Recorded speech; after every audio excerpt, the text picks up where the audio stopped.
must respond to the expectations of people across the world, people who are suffering more than ever the consequences of natural catastrophes. The intensity and frequency have never been so severe, and this is true in all four corners of the world. We have seen one catastrophe after another. As soon as we tackle one catastrophe, another arises, wave after wave of suffering and losses, suffering by billions of people. The planet has become a world of suffering today. Therefore, we must step back and reiterate the question, is it not high time today to put an end to all this suffering?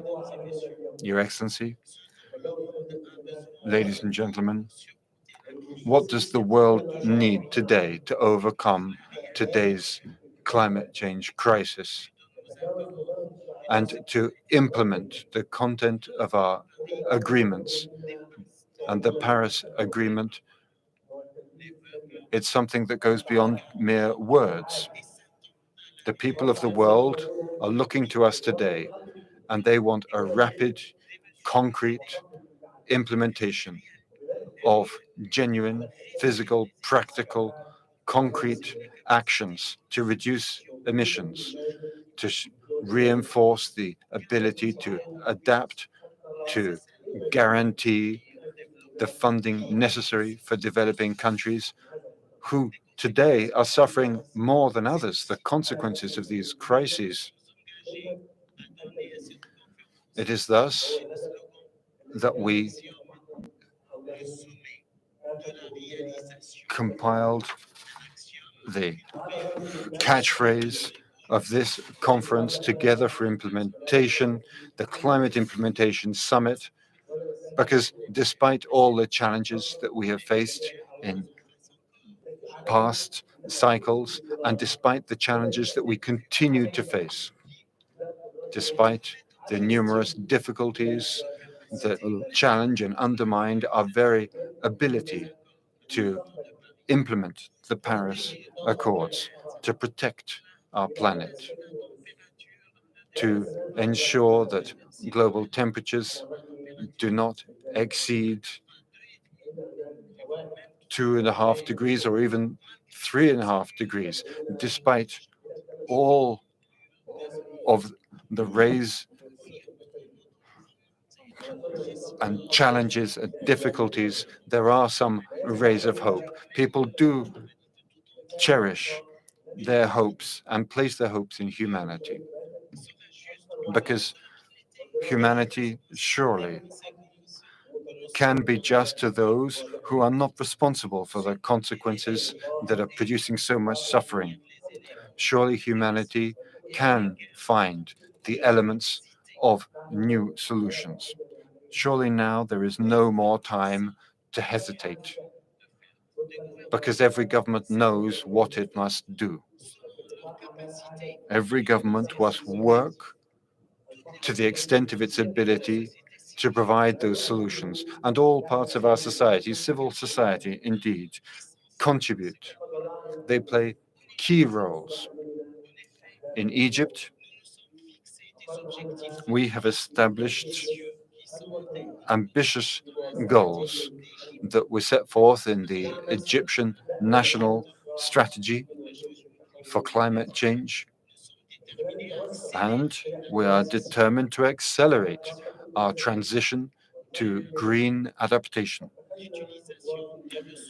towards the use of green resources and energy through legislation and new laws, as well as new governmental mechanisms to ensure a full green transformation, to contribute to creating an environment that is more favorable for environment-friendly investment in food, in energy, in agriculture.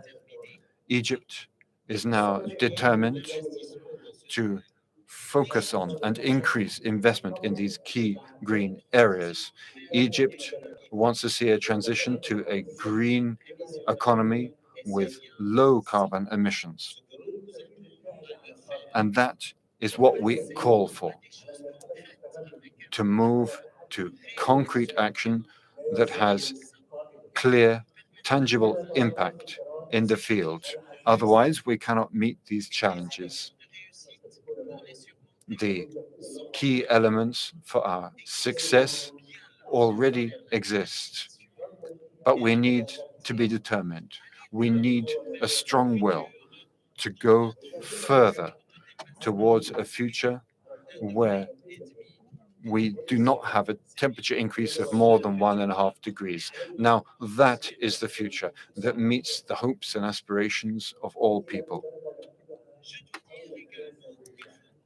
I should also say that we must be frank and honest. We must be aware of our capabilities and what we can do. The international community is able to achieve progress, to achieve the goals laid out in Paris. We must be inspired by the trust placed in us when we came together.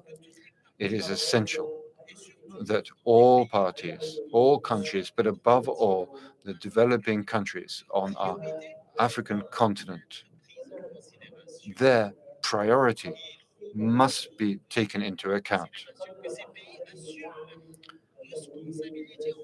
All countries must assume their responsibilities to the degree that they can.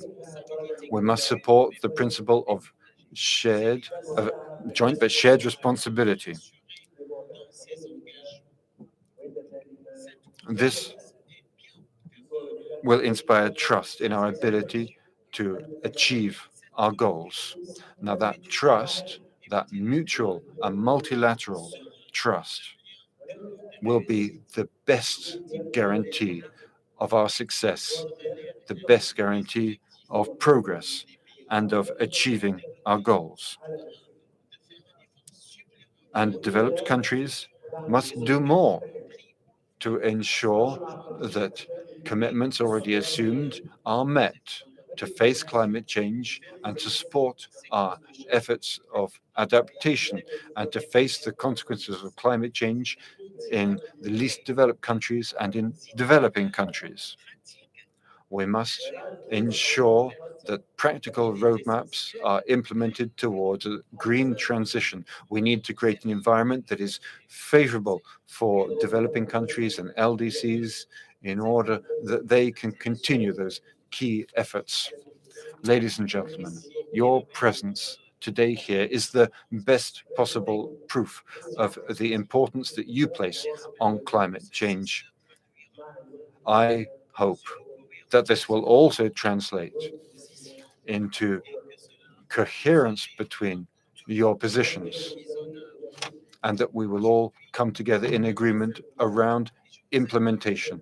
And today, I invite you to send a message to the world, a clear message that contains clear, concrete measures and actions for implementation. I would ask you to take more measures, to do more action, to clarify how you will reduce emissions and launch new ambitious initiatives which will encourage all stakeholders to release adequate funding and to help and facilitate the implementation of all commitments assumed previously. In Egypt,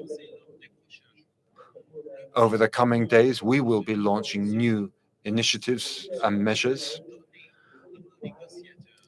The instructions that you will hand down to your negotiators, I hope, will encourage them to demonstrate flexibility in their work. But more than this, for them to remain mindful of the importance of the results that we all want to see at the end of this conference. I'm talking to you of a realistic spirit, closely linked to the clear ideas of what we can do. And we can do great things. We can be ambitious yet realistic. We can together implement the commitments and obligations that we have assumed. And so, from this rostrum, I urge you to become the model that the world hopes for. This will reaffirm our genuine, practical ability to face the challenge of climate change. Climate change will never stop without our intervention. Your Majesty, Excellencies, ladies and gentlemen, our time here is limited, and we must use every second that we have before the debate is closed. But we have enough time to ensure implementation. There is no time to slip back. There is no space for hesitation. For the sake of future generations, here and now, we are facing a unique historical moment, a last chance to meet our responsibilities. Implementation, implementation, implementation. I wish you every success during your work. May Allah be with you.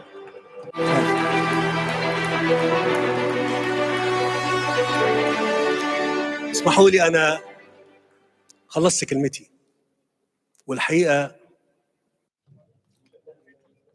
Thank you.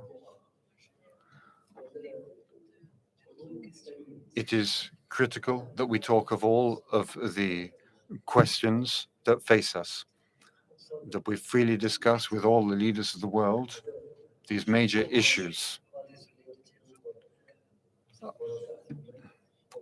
I note that we have prime ministers, princes, great leaders and heads of state who have come together to discuss critically important issues. But allow me also to talk about another question. Of course, we must act. We are urged to act, and much is expected from us because crisis shakes the entire world.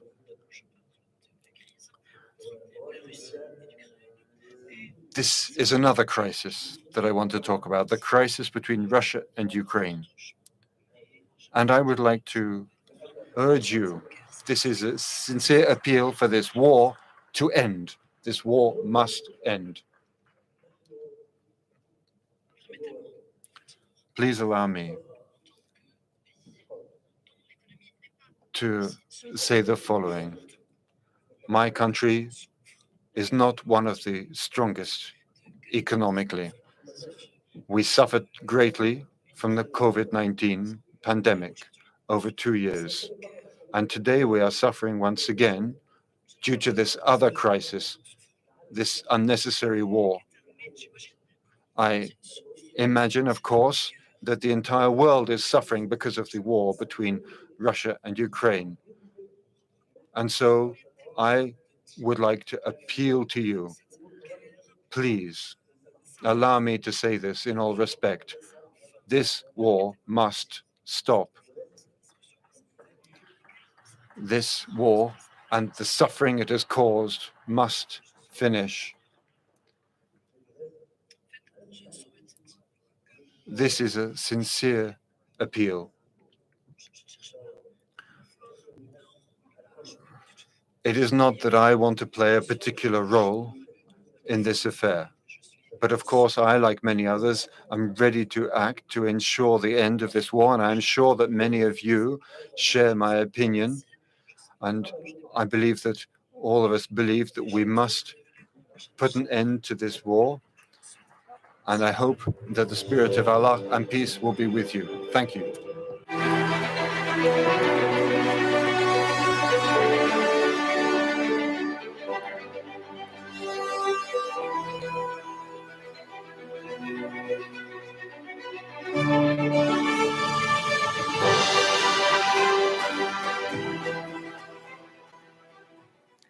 شكراً سيادة الرئيس عبد الفتاح السيسي رئيس. Thank you. You heard the President of Egypt, President Sisi.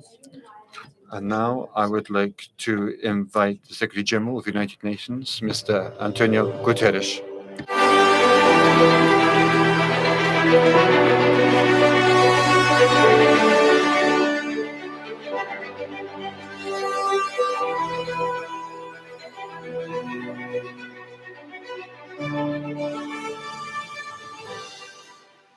President El-Sisi, thank you very much for this wonderful hospitality and for this spectacular organization. COP27, President Shukri, Your Majesties, Excellencies, dear friends. In just days, our planet's population will cross a new threshold. The 8 billionth member of our human family will be born. This milestone puts into perspective what this climate conference is all about. How will we answer when baby 8 billion is old enough to ask, what did you do for our world and for our planet when you had the chance? Excellencies, this UN climate conference is a reminder that the answer is in our hands. And the clock is ticking. We are in the fight of our lives and we are losing. Greenhouse gas emissions keep growing. Global temperatures keep rising. And our planet is fast approaching tipping points that will make climate chaos irreversible. We are on a highway to climate hell with our foot still on the accelerator. The war in Ukraine, other conflicts have caused so much bloodshed and violence and their dramatic impacts all over the world. But we cannot accept that our attention is not focused on climate change. We must, of course, work together to support peace efforts and end the tremendous suffering. But climate change is on a different timeline and a different scale. It is a defining issue of our age. It is the central challenge of our century. It is unacceptable, outrageous, and self-defeating to put it on the back burner. Indeed, many of today's conflicts are linked with growing climate chaos. And the war in Ukraine has exposed the profound risks of our fossil fuel addiction. And today's crisis cannot be an excuse for backsliding or greenwashing. If anything, they are a reason for greater urgency, stronger action, and effective accountability. Excellencies, human activity is the cause of the climate problem, so human action must be the solution. Action to reestablish ambition and action to rebuild trust, especially between North and South. The science is clear. Any hope of limiting temperature rise to 1.5 degrees means achieving global net zero emissions by 2050. But that 1.5 degree goal is on life support and the machines are rattling. We are getting dangerously close to the point of no return. And to avoid that dire fate, all G20 countries must accelerate their transition now in this decade. Developed countries must take the lead, but emerging economies are also critical to bending the global emissions curve. Last year in Glasgow, I called for coalitions of support for high-emitting emerging economies to accelerate the transition from coal towards renewables. We are making progress with the Just Energy Transition partnerships, but much more is needed. And that is why at the beginning of COP27, I'm calling for a historic pact between developed and developing economies, and especially developed and emerging economies, a climate solidarity pact. A pact in which all countries make an extra effort to reduce emissions this decade in line with 1.5-degree goal. A pact in which wealthier countries and international financial institutions provide financial and technical assistance to help emerging economies speed their own renewable energy transition. A pact to end dependence on fossil fuels and the building of new coal plants, phasing out coal in OECD countries by 2030 and everywhere else by 2040. A pact that will provide universal, affordable, sustainable energy for all. A pact in which developed and emerging economies unite around a common strategy and combine capacities and resources for the benefit of humankind. The two largest economies, the United States and China, have a particular responsibility to join efforts to make this pact a reality. And this is our only hope of meeting our climate goals. Humanity has a choice: cooperate or perish. It is either a climate solidarity pact or a collective suicide pact. Excellences, nous avons aussi désespérément besoin du We also need progress in adaptation in order to reinforce our resilience to climate change now and in the future. Today, around 3.5 billion people are living in highly vulnerable countries, vulnerable to climate change. In Glasgow, in the developed countries promised to double their contributions between now and 2025. We need a roadmap for implementation also. We need to recognize that this is a first stage. Adaptation resources must exceed 300 million per year by 2030. Half of the climate change funding must be focused on adaptation. International financial institutions and global development banks need to change their economic models, and they need to do their share to boost adaptation models. They must serve as tools to lever more financial resources to serve efforts to fight climate change. Countries and communities must have access to that funding, which must be funneled to key initiatives such as through the adaptation pipeline accelerator. We must acknowledge a harsh truth. There is no adapting to a growing number of catastrophic events causing enormous suffering around the world. The deadly impacts of climate change are here and now. Loss and damage can no longer be swept under the rug. It is a moral imperative. It is a fundamental question of international solidarity and climate justice. Those who contributed least to the climate crisis are reaping the whirlwind sown by others. And many are blindsided by impacts for which they had no warning or means of preparation. This is why I'm calling for a universal early warning system coverage within 5 years. And it is why I am asking that all governments tax the windfall profits of fossil fuel companies. Let's redirect that money to people struggling with rising food and energy prices and to countries suffering loss and damage caused by the climate crisis. On addressing loss and damage, this COP must agree on a clear, time-bound roadmap reflective of the scale and urgency of the challenge. And this roadmap must deliver effective institutional arrangements for financing. Getting concrete results on loss and damage is a litmus test of the commitment of the governments to the success of COP27. Excellencies and friends, the good news is that we know what to do, and we have the financial and technological tools to get the job done. It is time for nations to come together for implementation.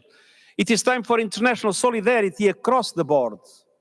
Solidarity that respects all human rights and guarantees a safe space for environmental defenders and all actors in society to contribute to our climate response. Let's not forget that the war on nature is itself a massive violation of human rights. We need all hands on deck for faster, bolder climate action. A window of opportunity remains open, but only a narrow shaft of light remains. The global climate fight will be won or lost in this crucial decade on our watch. And one thing is certain, those that give up are sure to lose. So let's fight together and let's win for the 8 billion members of our human family and for generations to come. Thank you.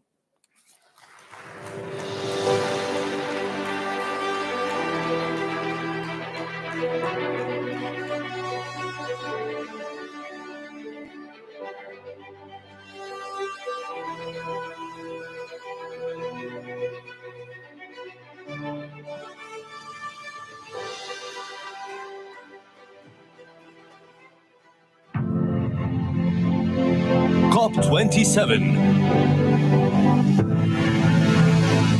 Sharm el-Sheikh, Egypt. Together for implementation.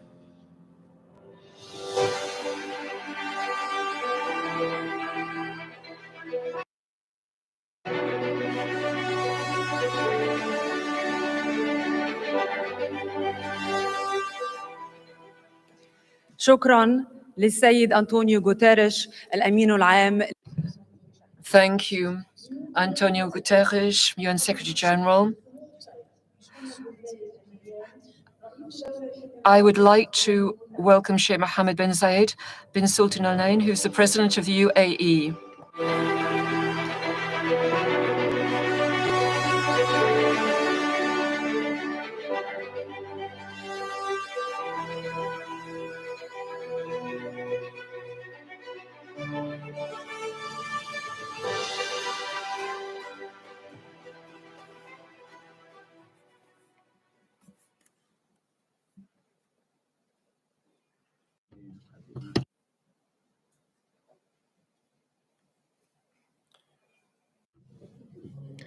Your Excellency,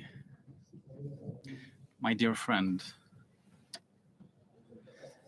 Abdel Fattah el-Sisi, Your Majesties, Your Excellencies, Mr. COP President, ladies and gentlemen. First of all,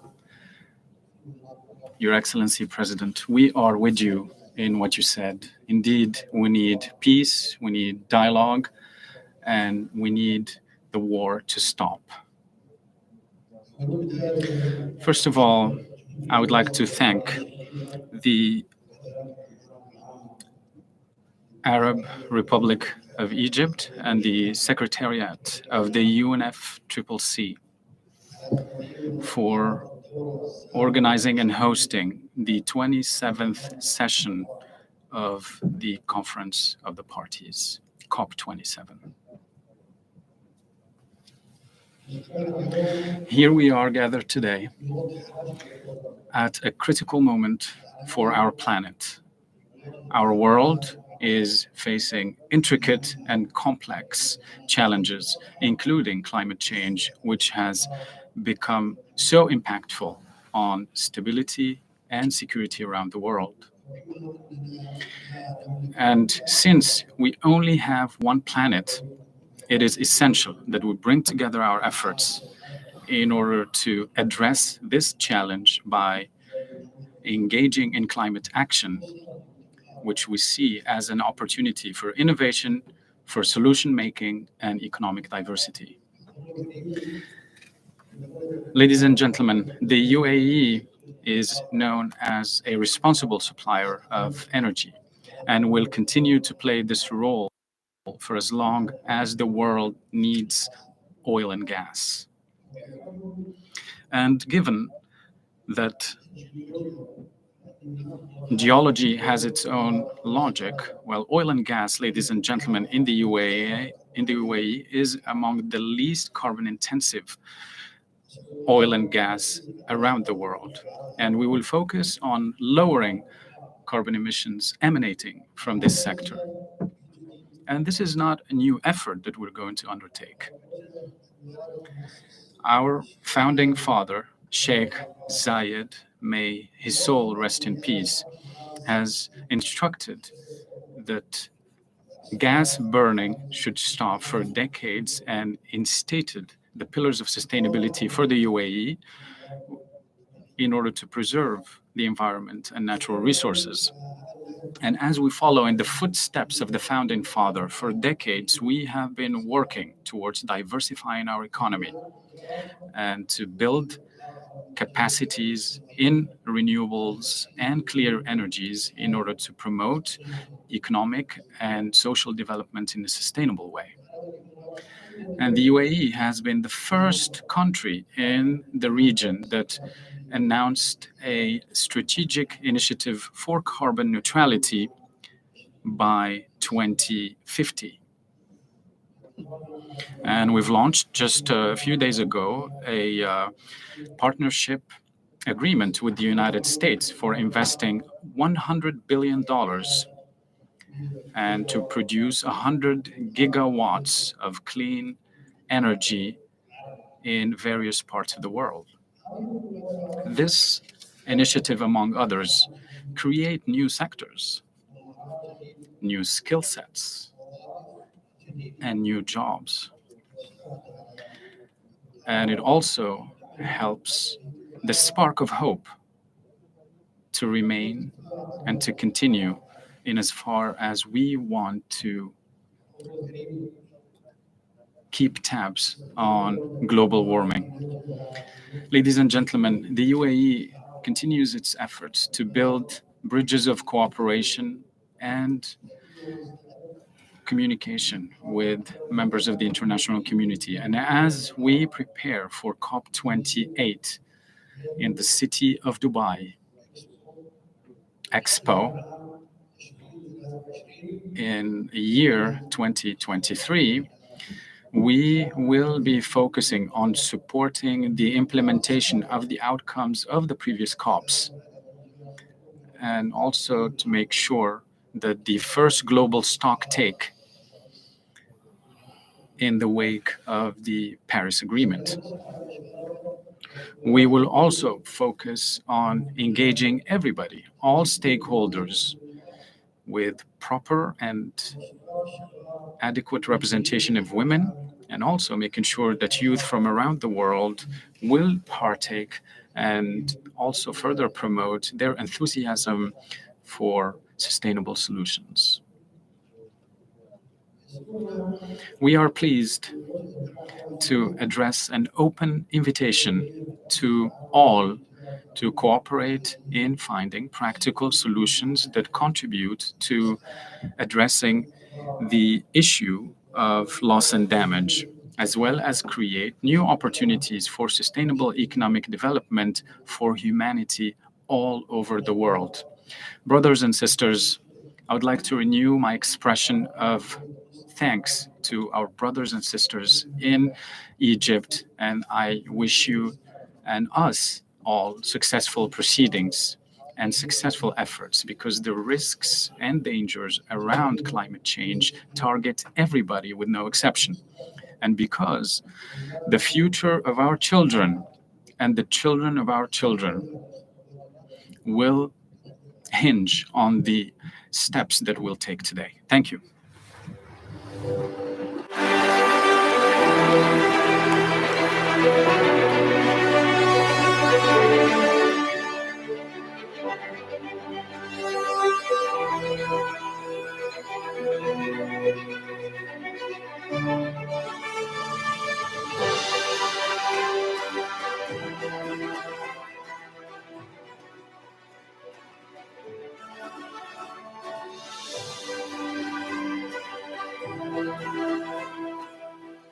شكرا سمو الشيخ. Thank you, Your Highness Sheikh Mohammed bin Zayed Al Nahyan, President of the United Arab Emirates. We have seen throughout this year weather the disasters and conditions that have had a negative impact everywhere in the world and on all species.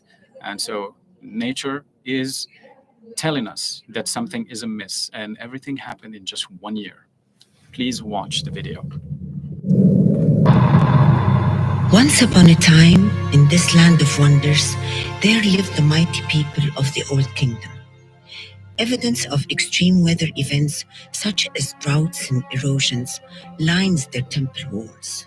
The arid weather caused a decline in crop yield and a squabble over resources, challenging every element of ancient Egyptian life and rattling every emotion. في عام واحد كوارث طبيعية لا حصر لها. The number of weather-related disasters has increased fivefold. Hundreds of thousands of people across 5 provinces have been left without power. Today's IPCC. I am confusion, shock, disillusionment, unexpected, sudden and devastating. I am overcome, speechless. I am the bitter truth. This is a story of an industry in action. Where did we go wrong? As any human being, when I get ill somewhere in my body, say my back, it echoes somewhere else. That's because all the organs of our body are interconnected. Much like the human body, our planet is a dynamic system made of several components such as air, water, land, glaciers, vegetation, animals, marine life, and humans. Their interaction is what makes our planet the perfect home for us. Any disruption to this delicate equilibrium threatens life on Earth. Not just for us, the lives of all our other neighbors with whom we share this home. Our home of over 4.5 billion years is covered by an atmosphere, a roof that keeps us warm and protects us from overheating. Fossil fuels and gas emissions get trapped under our roof, causing an increase in temperature. In other words, global warming, which is behind the extreme weather events that are increasing in both number and size. Winters are colder, summers are hotter, but you see, Earth always adapts to restore its balance. Earth will move on, but without us.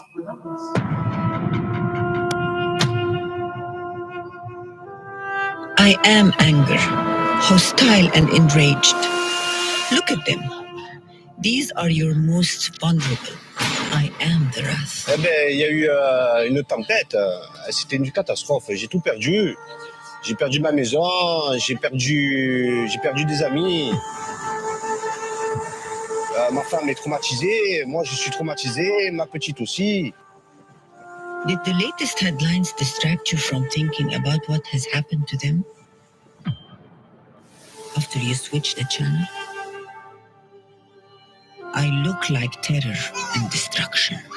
صاحي البيوت طبعا اتأثرت بالمياه، يعني مجرد ما خشت المويه البيوت استسلمت لوضعها. لا أنا حكاية شهرين ولا تقريبا 3 شهور أنا ما دخلت ألاقي لي شحمة. I am the darkness that devours you, your flaming blood. I am sadness, sorrow and grief. Stop, take a closer look. This is a person just like you, with the same needs as you. Are their futures not as bright as yours? Their dreams not as big? इन सैलाब जे करे असांजे ॻोठ में पाणी अचियो, असांजा school बुॾी विया, असांजा घर कचा उहे बुॾी विया ऐं असां हिते टेंट में रहूं था ऐं असां हिते स्कूल खोलिया आहिनि, इहो टेंटुनि में रहां ऐं उते असां पढ़ूं था. I stand for 3 billion people who can't feed their kids. This is your pain, your trees, your home, your school, your child, your doll. I am the wounds that can't heal. I am the pain with no end. I am despair, agony. I am the hurt everywhere. The screams, the cries, the anguish. Η φωτιά πάντα αφήνει κόστος, είτε ψυχολογικό κόστος, είτε οικονομικό, κάτι θα σου αφήσει, κάτι θα σου πάρει. Πάντα αλλάζει η ζωή των ανθρώπων. Αλλιώς ήμασταν πριν 30 χρόνια και αλλιώς θα είμαστε μετά από 40 χρόνια. Επειδή όμως ήταν αποπνικτική η κατάσταση, ο γιος μου φοβήθηκε από μένα μήπως πάθω κάτι και λέει πατέρα πάμε να φύγουμε. Are their communities not as deserving?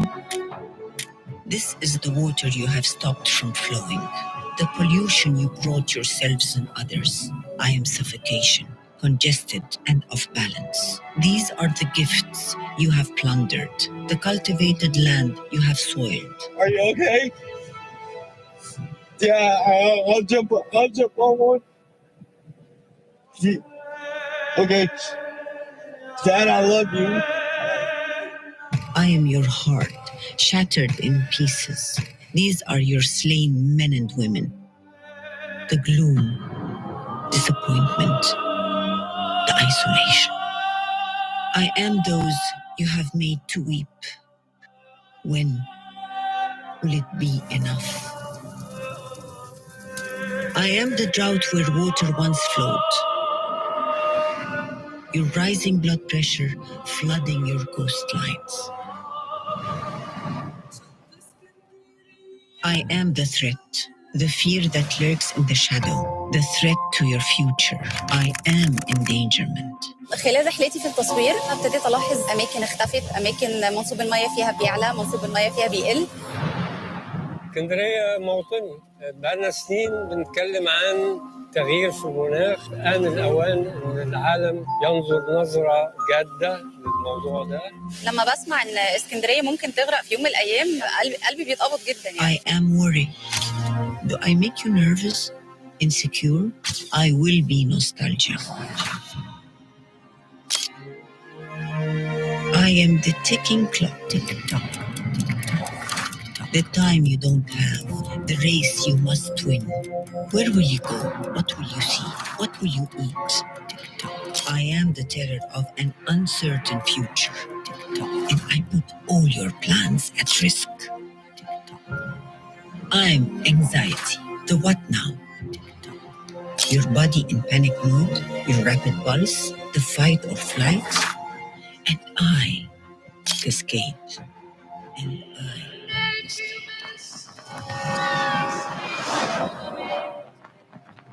Da veneziano per me Venezia è il centro del mondo, città unica, inimitabile. E ripeto, pensare che sparisca una città, monumento del genere, unico al mondo, sì, che facciano tutto quello che è nelle loro possibilità per salvare Venezia e a questo punto non solo, perché tutte le città che sono in riva al mare hanno lo stesso problema che a Venezia. Please save our city. His city is your city. I need less talk, more action. All this is not without hope. That's the beauty of our planet. It keeps giving us chances. How do we fix this? Together. Governments need to put in place policies and regulations to guide us in the right direction. Businesses need to transform the life cycle of products. Individuals need to consume more ethically. In Paris, in 2015, we promised to keep global warming beneath the 1.5 degrees limit. Today, we gather to reaffirm our commitment. We can do this. 1.5 is what we need to survive. To limit warming to 1.5 degrees. 1.5 degrees. We need to stick 1.5 degrees. هدف 1.5 درجة مئوية صار أمرا حتميا لا يحتمل التأخير. I am hope. I am what heals, what brings you together, found where the solutions are. Vertical farming is a very new, promising technology, but there's very little experience in how to run, operate, get a commercially successful vertical farm. I am your pride, your potential.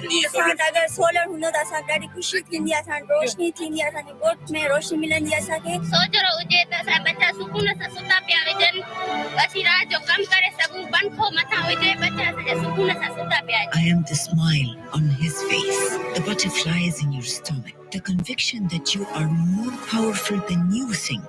I am your actions that determine their future.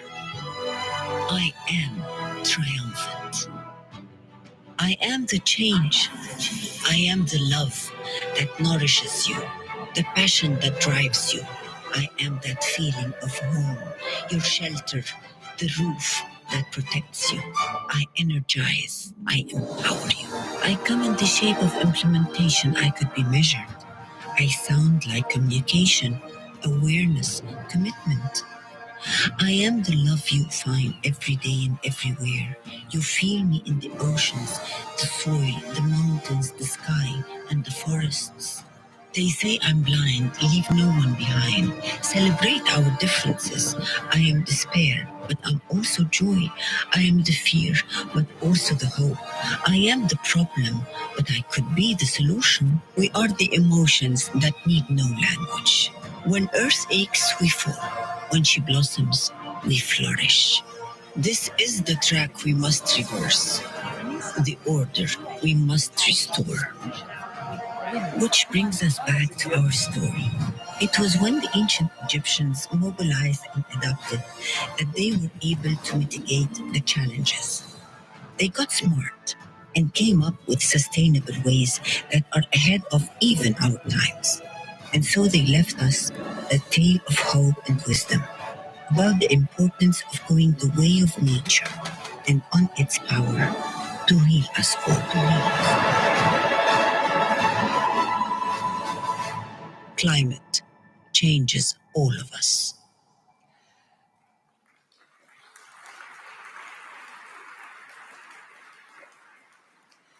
منذ العام الماضي والدورة 26 من قمة المناخ COP. Thank you. Last year, we had COP26. But since then, climate change has accelerated. We have seen many serious weather events in the past year. And now I would like to give the floor to Mr. Macky Sall, the President of Senegal and President of the African Union.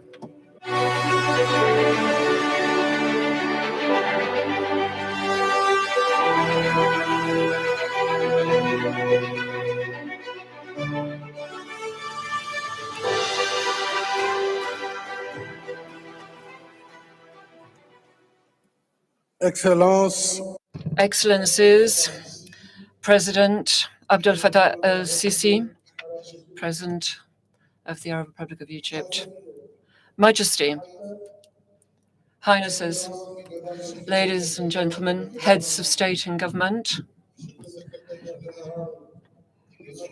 UN Secretary General, President of COP27, ladies and gentlemen. On behalf of Africa, I would very much like to thank you and indeed congratulate you, dear brother, President el-Sisi, for your very kind invitation and the very warm welcome that has been extended to us as we arrived in Egypt. I think this is something which testifies to the friendship between the Arab world and the African world. Everything has been said so far on the climate emergency that is bringing us all together today. Scientific papers and studies have on more than one occasion alerted us to this. Every single day we are seeing extreme weather events, testimony to climate change. Now, more than ever, we must act to save our planet. We have to implement the Paris Agreement. Africa is deeply attached to doing this with our Great Green Wall, which is bringing together 11 African states in the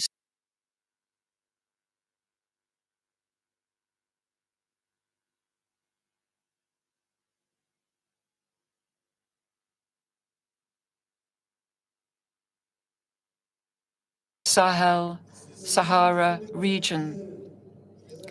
We have many activities to restore land and to reforest, as well as to create forestry activities, livestock activities.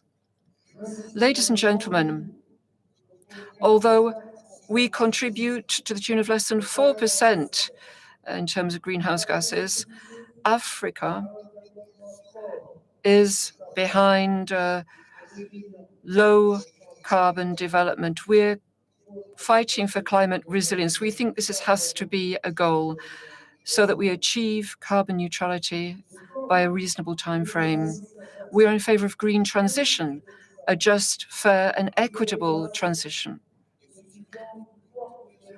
instead of decisions being taken that harm our development processes, including universal access to electricity. 600 million Africans are still deprived of that. With the Congo Basin forests, our Congo also hosts a quarter of what still remains in terms of tropical forests for our planet. It means that we host one of the rare green lungs of our planet. And of course, all these are able to sequester carbon. We need to move ahead to adapt to climate change. We are certainly bearing the brunt and the cost of this. We are developing green development, and very often we use debt to do this. The implementation of adaptation is something that should be funded by grants and donations as per agreed conventions. We have our adaptation fund, and we have partner countries, and together in September last, we launched a call for action to implement the program to speed up adaptation in Africa. And I'd very much like to publicly thank European states here and the foundation who were partners, who contributed to the tune of 90 million euros for that, to give us its leverage that we have been able to use in order to get adaptation funds. Accumulated funding for adaptation anticipated before 2030 will unfortunately account for less than a quarter of the estimated needs that Africa has as part of their NDCs nationally. Sharm el-Sheikh, I believe, both for developed and developing countries, offers us an opportunity to either make history or, if you like, be a victim of history. Make history by shouldering and honoring our commitments, including the 100 billion, bearing the brunt of history, because we don't share our responsibilities. There have to be shared and differentiated responsibilities whereby those who pollute the most should pay the most in order to get our planet off this track of climate crisis. We have come as Africans to Sharm el-Sheikh in order to save our planet. We are determined to make history rather than simply be victims, passive onlookers of history. Together with our partners, we will do all we can to ensure that the Sharm el-Sheikh COP is not simply a business as usual, bearing in mind, and we've just seen the video, how this hangs over our humanity, but act for future generations as well as current generations. We cannot stay within the realm of promises, but have to move to action to solve and save our planet, our common home. Thank you.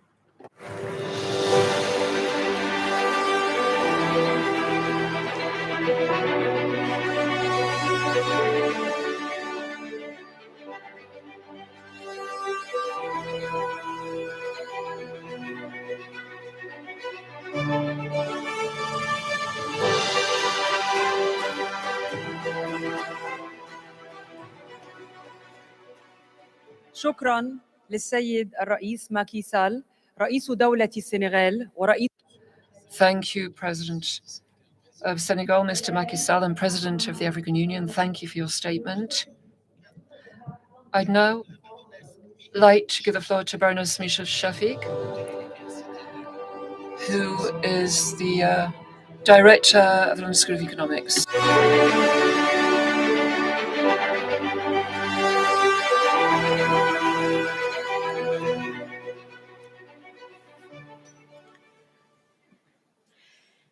I am honored to speak here today in the country of my birth, a country that has been the cradle of human civilization for millennia, on a topic that will determine the future of human civilization and whether it lasts for more millennia. I'm an economist who's worked on development and environment issues for several decades, and I wanted to speak to you today about the economy of the future.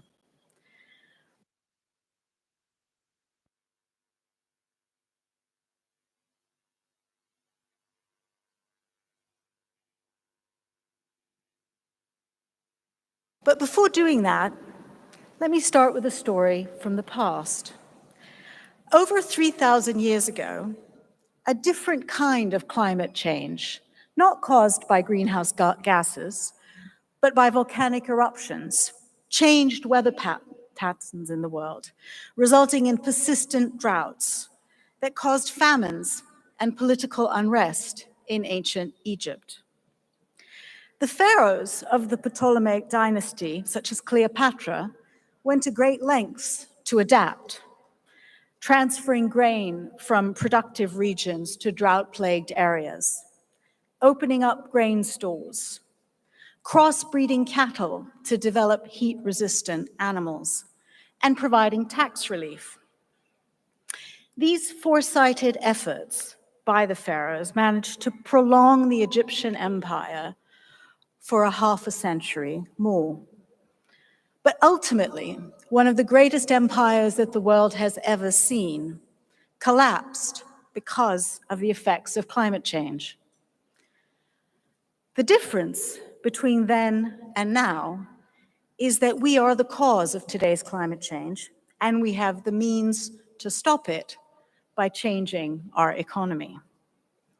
So what could the economy of the future look like? We have a choice. It could be one based on familiar technologies, markets, and institutions.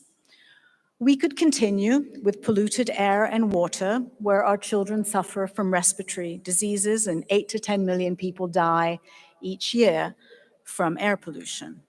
Where our economies are struck by frequent shocks caused by unpredictable weather changes, which cause catastrophic losses. Where people have to move across borders as their livelihoods are destroyed by rising sea levels, persistent droughts, and rising temperatures, and one where the natural world continues to diminish. I can also paint a very different picture of the economy of the future, one in which we make the needed investments and create cities in which we can move and live and breathe and thrive, one in which the food we eat regenerates the earth rather than depletes it, where our economies continue to grow, and especially in poor countries, livelihoods and living standards continue to improve, but where this growth is greener, more stable, and where human well-being is enhanced by supporting and protecting nature and the ecosystems on which all life depends. Just as we had an industrial revolution that transformed our economies in the 19th century, and a green revolution which transformed agriculture in the 20th century, we need a green industrial revolution in the 21st centuries that makes our economies more sustainable. That low-carbon economy is one where there are huge opportunities for innovation and new technologies and a more attractive way of life. So how do we get this economy of the future? We know it will take a great deal of investment. Meeting the climate goals of the Paris Agreement requires investment on the scale of about $4 to $6 trillion per year globally. We know we are in difficult economic times with war, recession, and inflation. Where will the money come from for this new investment? In tough times, we need to use our limited resources most efficiently. And given the history of climate change, we need an appropriate balance between responsibility and resources. And as we learned during the COVID pandemic, when we try and tackle global problems from national silos, it is more expensive and less effective. So we need to do this together.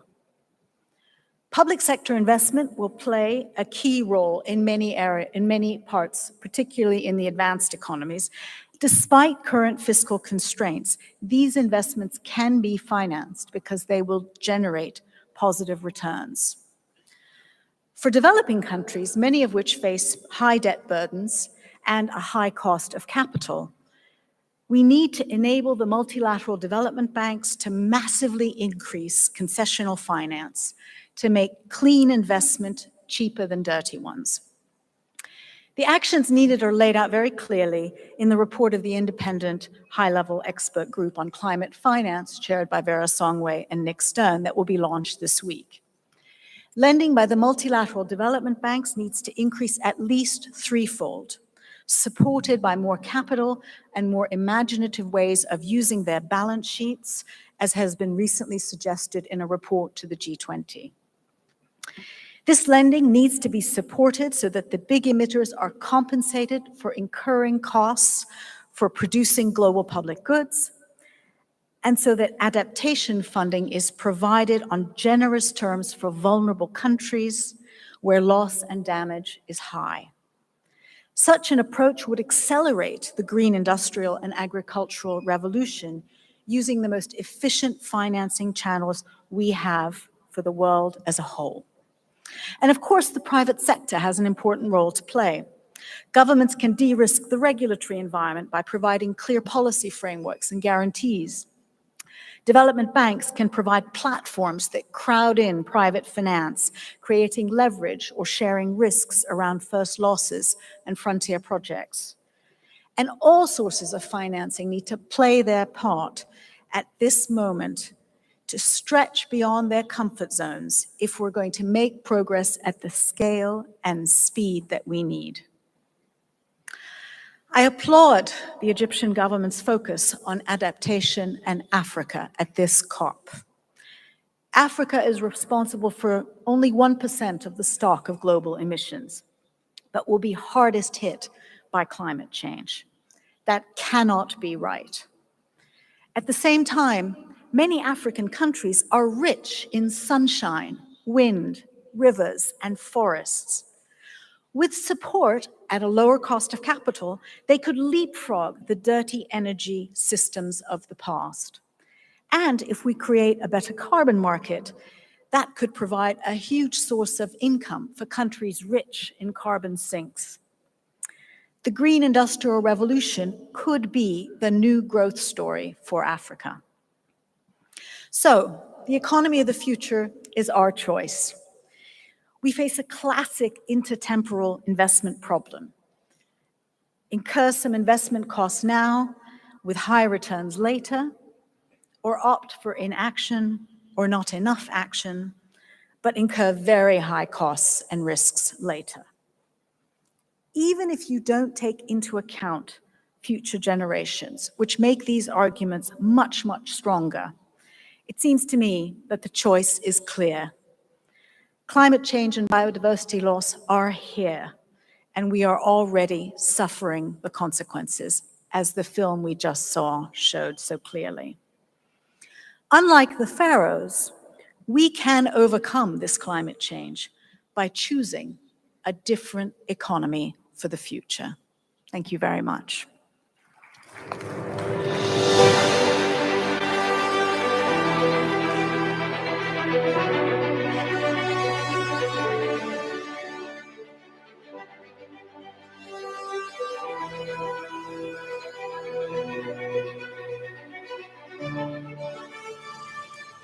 شكراً للبارونيس مينوش شفيق رئيسة جامعة لندن للاقتصاد. I would like to thank Baroness Minouche Shafik of the London School of Economics. Young people are the force behind the future, and they offer humanity a bright future. We will now listen to a young lady who has adopted a cause on behalf of all of humanity and has worked to fight climate change herself. I would like to give the floor to Ms. Leah Namugerwa, a climate activist from Uganda.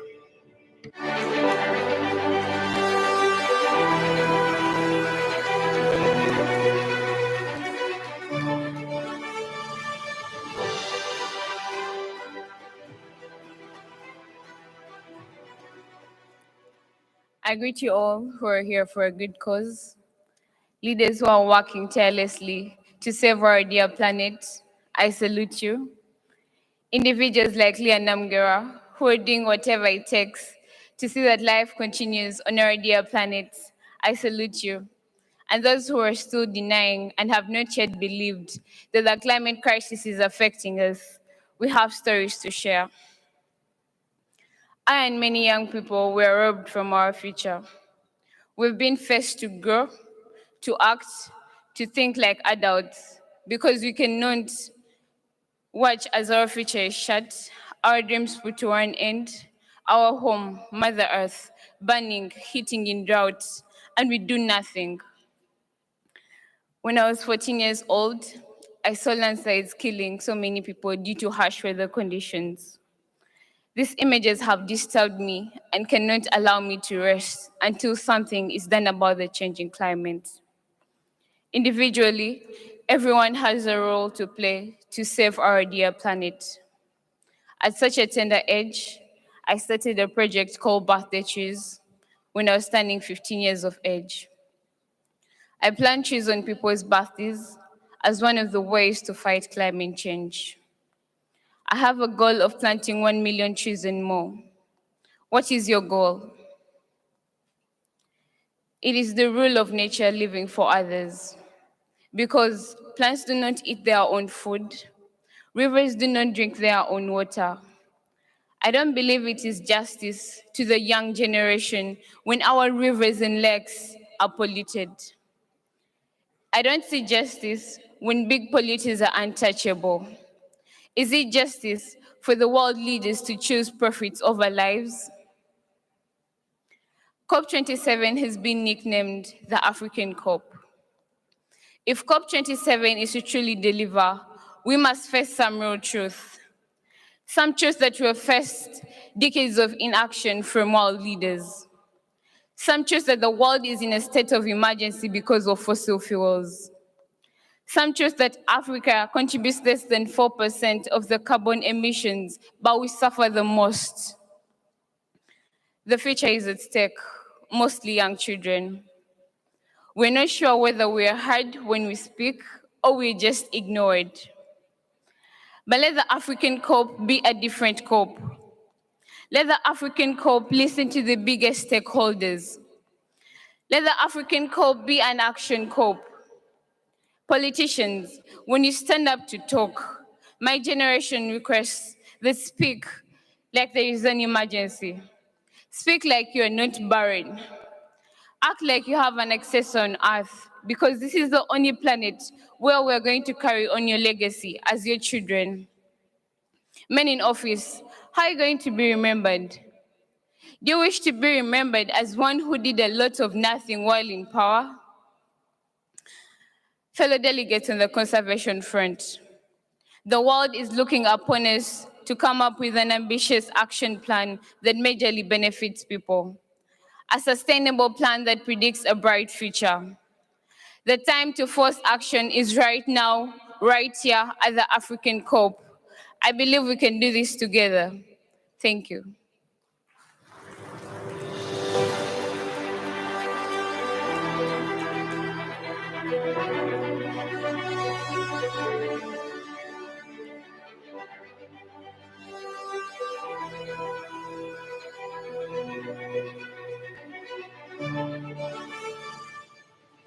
شكراً ليانا موغيرا ناشطة المناخ من أوغندا.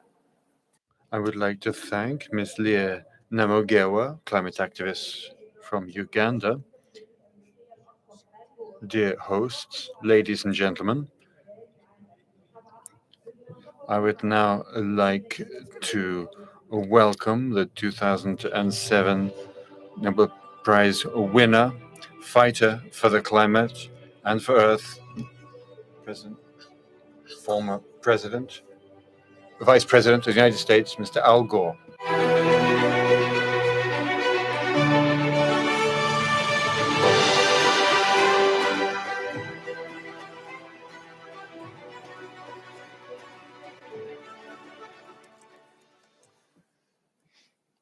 Your Royal Highnesses, Your Majesties, heads of state, excellencies, ladies and gentlemen, distinguished guests, it is a great honor to be able to play a part in this opening ceremony of the 27th Conference of the Parties. Mr. President, thank you. Mr. Secretary General, thank you for your leadership of the entire world. We are all here today because we continue to use the thin blue shell of atmosphere surrounding our planet as an open sewer. Today, as every day, we are spewing 162 million tons of man-made heat-trapping global warming pollution into the sky. It adds up and accumulates and lingers there. On average, each molecule lingers 100 years, and the accumulated amount now traps as much extra heat as would be released by 600,000 Hiroshima-class atomic bombs exploding every day on our planet. That's why we're seeing these disasters. And the pattern is very clear. It's getting steadily worse. We have a credibility problem, all of us. We're talking and we're starting to act, but we're not doing enough. It is a choice to continue this pattern of destructive behavior. We have other choices. In my faith tradition, I learned a teaching that is common to all three of the Abrahamic religions, that God has set before humanity a choice between blessings and curses, between life and death. We face that choice today. We can continue the culture of death that surrounds our addiction to fossil fuels by digging up dead life forms from eons ago and burning them recklessly in ways that create more death, including 8.7 million people every year that die from the air pollution, principally caused by the burning of fossil fuels. The curses that we are continuing to choose are ever more apparent. We saw them on that amazingly powerful film, 1/3 of Pakistan underwater, 1,700 people killed. A heat wave in China that lasted 70 days with the heat above 40 degrees, 104 Fahrenheit, over a vast area of China. Stronger storms, bigger downpours, rain bombs, worse floods. Another million displaced in Nigeria 2 weeks ago. Another million in Chad a few days after that. The Nile Delta being salinated, just as Hannibal's fields were salted. We are causing the salting of the greatest agricultural area in Egypt, as well as in the Mekong Delta and elsewhere. Droughts are drying up the mighty Mississippi River in my country, the Tigris and the Euphrates in the cradle of civilization, the Po River in Italy, the Loire in France, the Rhine in Germany. All over the world, the greatest reservoirs in North America, Lake Mead and Lake Powell, are reaching what is called dead pool status.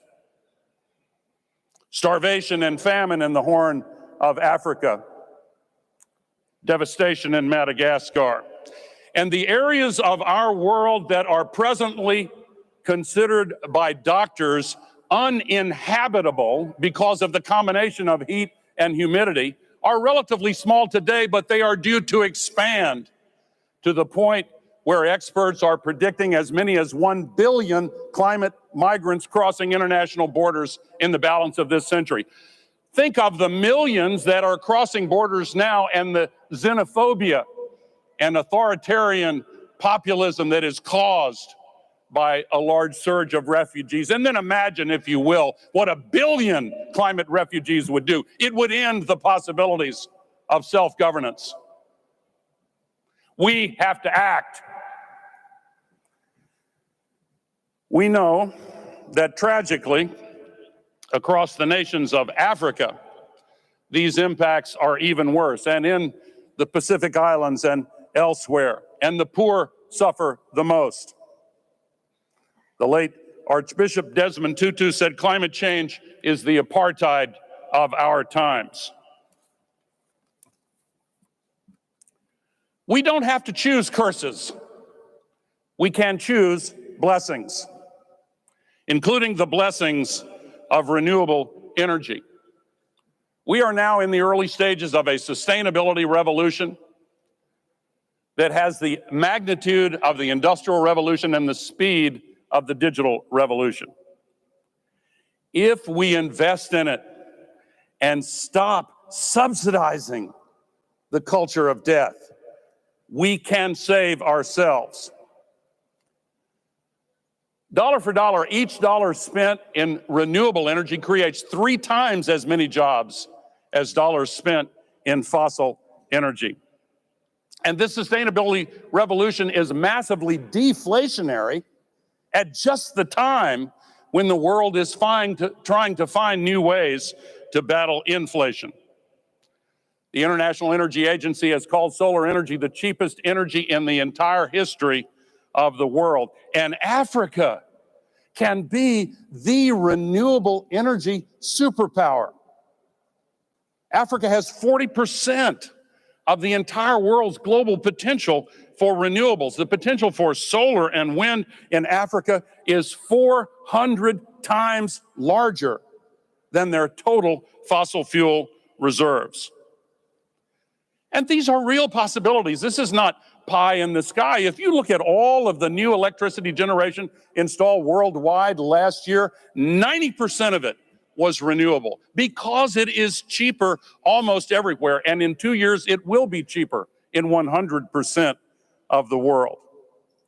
But it is not enough to simply increase our support for clean energy if we are simultaneously backtracking on our commitments against developing and financing fossil fuels. The world's leading scientists and energy experts have told us that any new fossil fuel development is incompatible with 1.5 degrees as the limit to the temperature increase. Mr. Secretary General, you said we are on a highway to climate hell. We need to take our foot off the gas. We need to obey the first law of holes. When you're in one, stop digging. We have to stop making this crisis worse. We must see the so-called dash for gas for what it really is.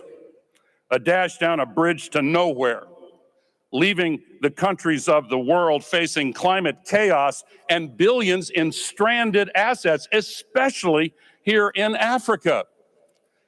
At a time of turbulence in the global energy markets, the wealthy nations of the world should not confuse the short term with the long term, and should not be fooled by the absolute need to backfill the shortage of fossil energy caused by the cruel and evil war launched by Russia in Ukraine as an excuse for locking in long-term commitments to even more dependence and addiction on fossil fuels. We have to move beyond the era of fossil fuel colonialism.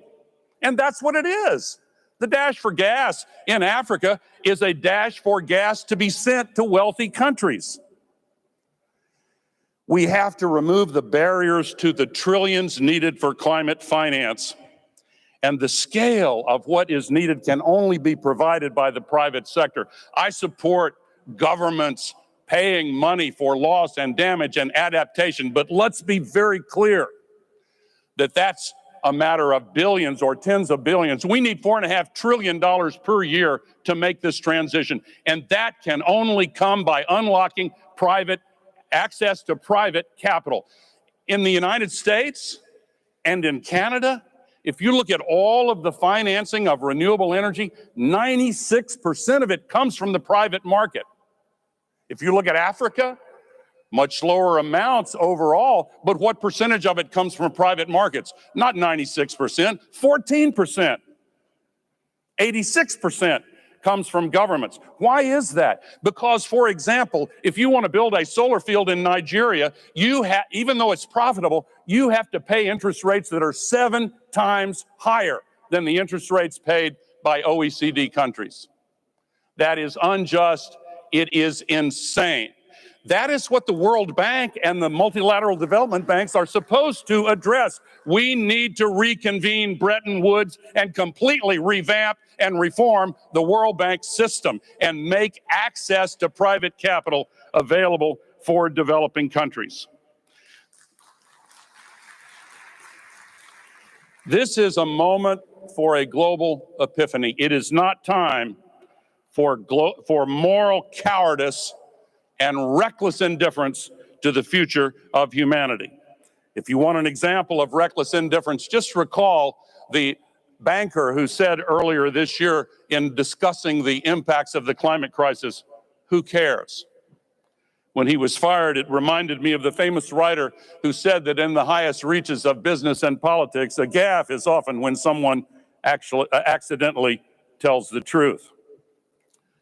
The truth is that all of us have limitations and weaknesses and vulnerabilities, but as human beings, we also have the God-given ability to rise above those limitations. The greatest leader of my country, Abraham Lincoln, once said, "The occasion is piled high with difficulty, and we must rise with the occasion. As our case is new, we must think anew and act anew. We must disenthrall ourselves, and then we shall save our country." And that is the way we can save our world. More is needed, but we have the basis for hope. Just days ago, the people of Brazil chose to stop the destruction of the Amazon. Earlier this year, the people of Australia chose to start leading the renewable energy revolution.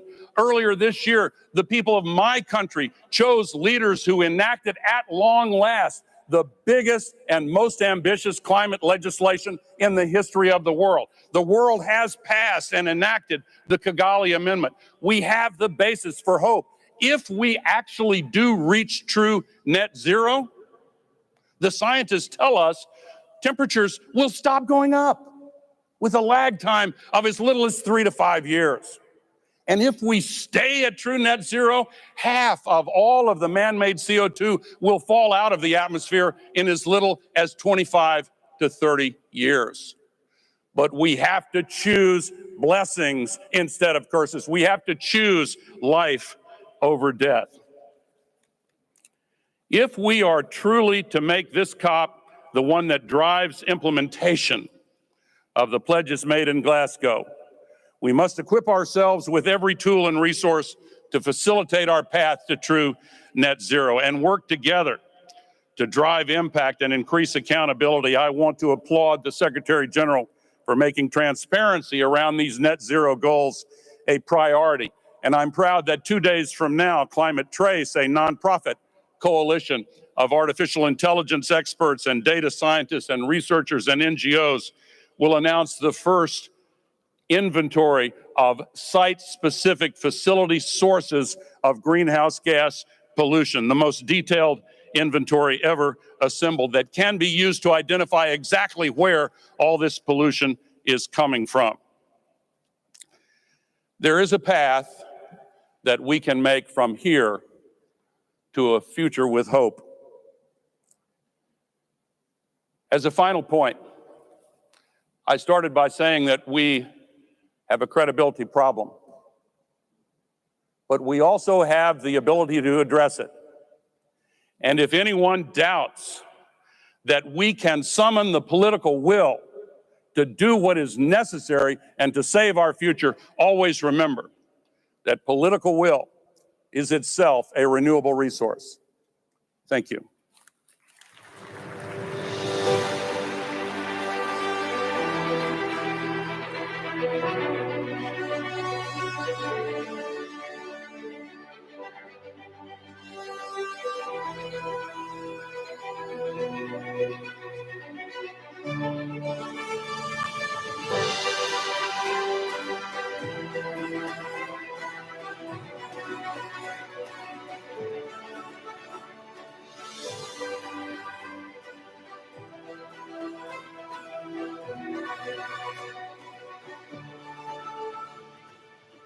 شكرا. Thank you, Mr. Former Vice President of the United States, Al Gore. Peace Nobel Prize laureate. Now, please allow me to call on Ms. Veronica Eyring of the University of Bremen.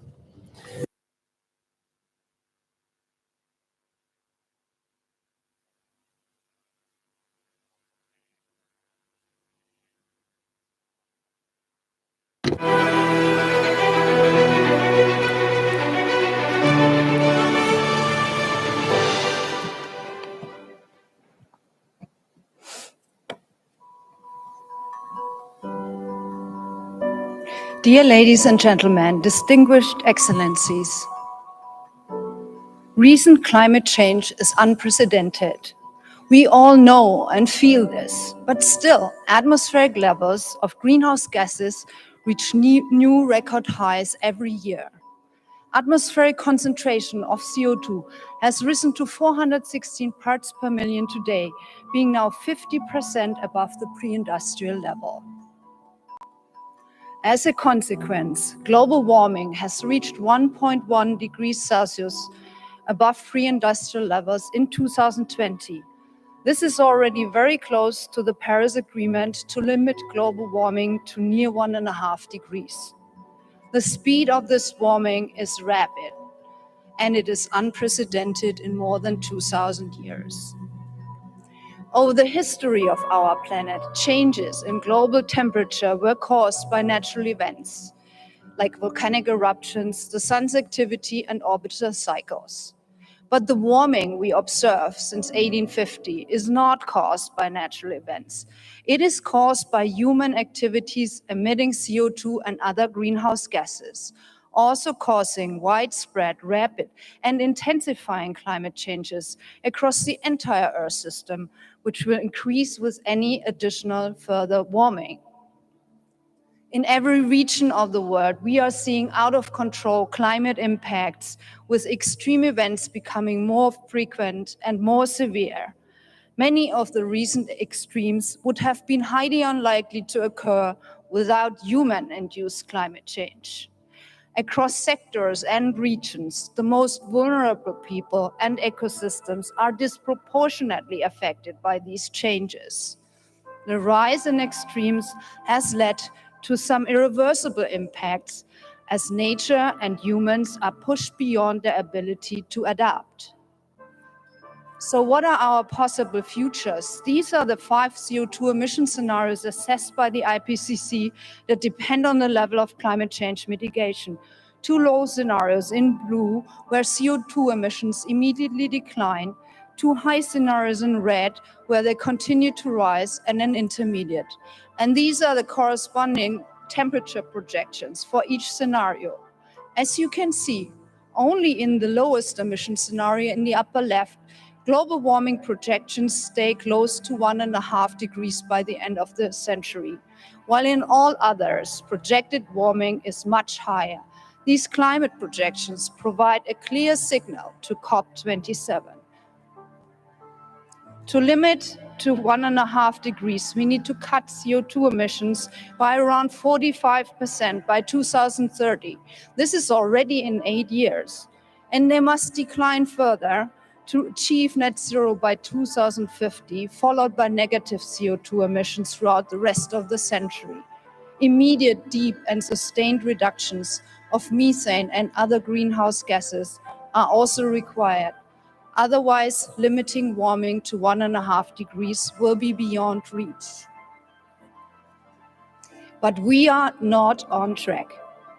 Not with policies that were implemented by December 2020, not with COP26 pledges, and not with policies currently in place that with no additional action are projected to lead to a global warming of 2.8 degrees.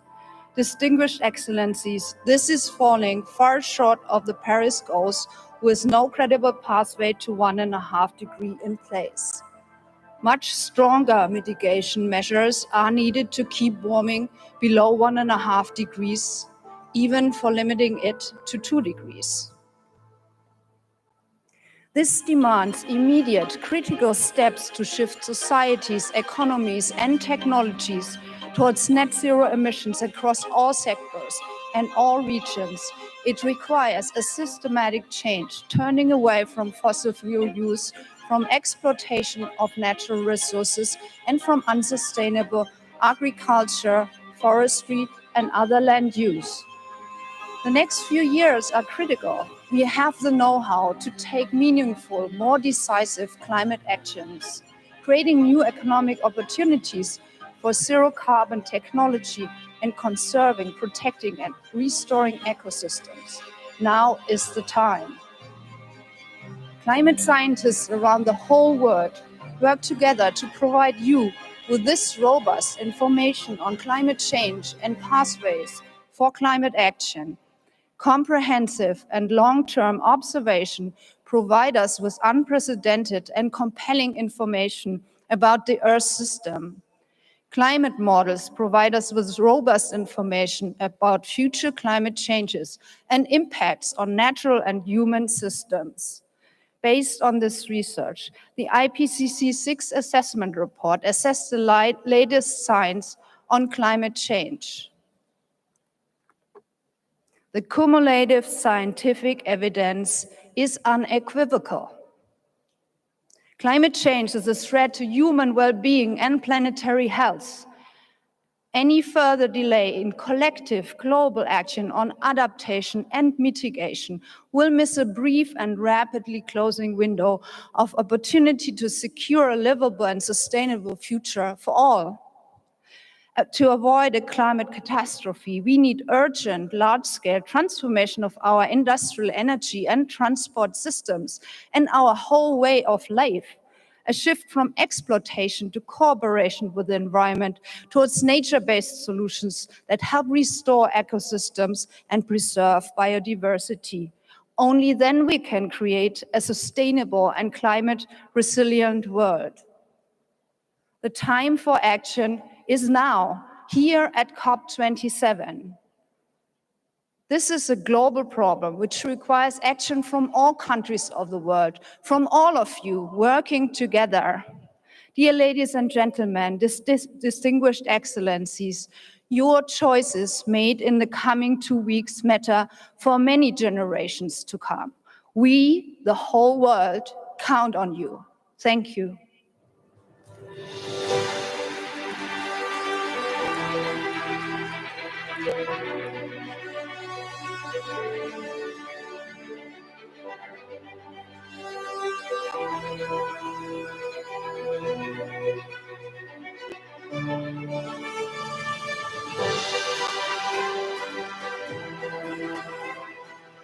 شكرا.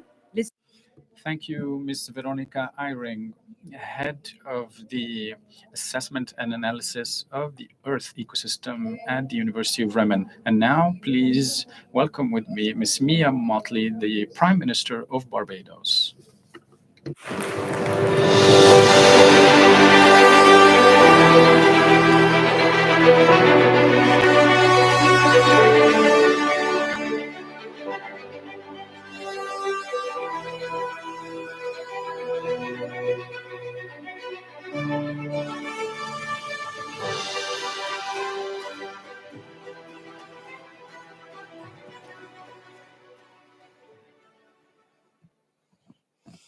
Excellencies, distinguished ladies and gentlemen, Permit me to thank you, Your Excellency, President El-Sisi, for your wonderful hospitality and for all courtesies extended to us.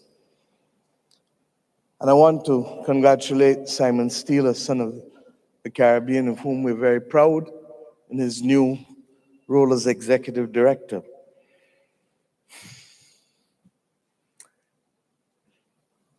I came here to say a few things, but the chorus that we've had from this stage has been clear. I don't need to repeat that we have the power of choice. Every speaker on this platform has done that. I don't need to repeat that this is the COP that needs action. All of us as a chorus have said that. I don't need to repeat the horror and the devastation wreaked upon this earth over the course of the last 12 months since we met in Glasgow, whether the apocalyptic floods in Pakistan, or the heat waves from Europe to China, or indeed, in the last few days in my own region, the devastation caused in Belize by Tropical Storm Lisa, or the torrential floods a few days ago in St. Lucia. We don't need to repeat it, because a picture spoke 1,000 words earlier. But what we do need to do is to understand why we are not moving any further. 1.5 to stay alive cannot be that mantra. And I take no pride in being associated with having to repeat it over and over and over. We have the collective capacity to transform. We're in the country that built pyramids. We know what it is to remove slavery from our civilization.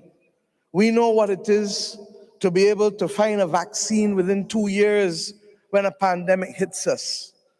We know what it is to put a man on the moon, and now we put in rover on Mars. We know what it is. But the simple political will that is necessary, not just to come here and make promises, but to deliver on them and to make a definable difference in the lives of the people who we have a responsibility to serve, seems still not to be capable of being produced. I ask us how many more and how much more must happen. And I say so because there is no simplicity in it. We get it. I come from a small island state that has high ambition, but that is not able to deliver on that high ambition because the global industrial strategy that we have has fault lines in it. Our ability to access electric cars, or our ability to access batteries or photovoltaic panels, are constrained by those countries that have the dominant presence and can produce for themselves, but the global south remains at the mercy of the global north on these issues. But it isn't only in that. We heard Al Gore just now speak about the difference in the cost of capital to those of us in the global south. And I ask us, how many more people must speak before those of us who have the capacity to instruct our directors at the World Bank, is that called the International Bank for Reconstruction and Development only for the 20th century? At the IMF, which at least has been trying more than the World Bank? How many more countries must falter, particularly in a world that is now suffering the consequences of war and inflation, and countries therefore are unable to meet the challenges of finding the necessary resources to finance their way to net zero?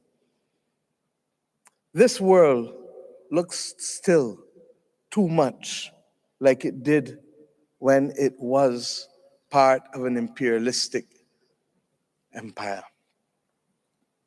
The global north borrows between interest rates of between 1 to 4%.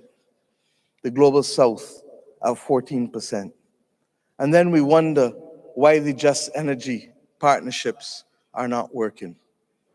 Similarly, we ask ourselves if countries that want to finance their way to net zero and want to do the right thing can't get the critical supplies, will they not have to rely again on natural gas as that clean bridge?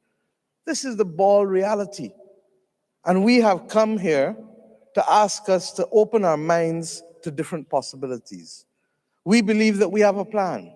We believe that there can be the establishment of a climate mitigation trust that unlocks $5 trillion of private sector savings if we can summon the will to use the SDRs, 500 billion of SDRs, special drawing rights, in a way that unlocks the private sector capital. We believe that that requires a change in the attitude of Congress.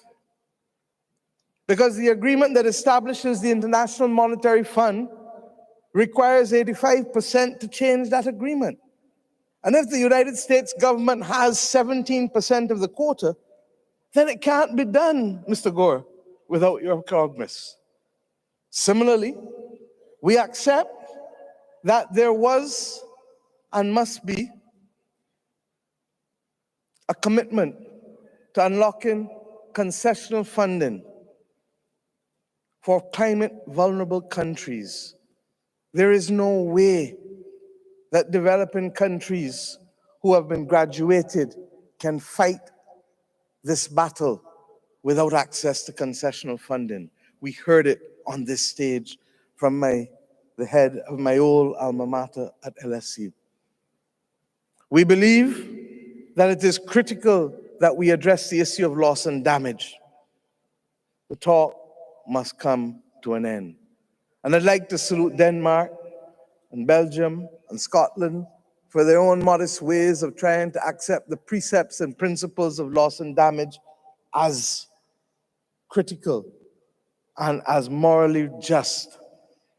But for loss and damage to work, we believe that it can't only be an issue of asking state parties to do the right thing, although they must.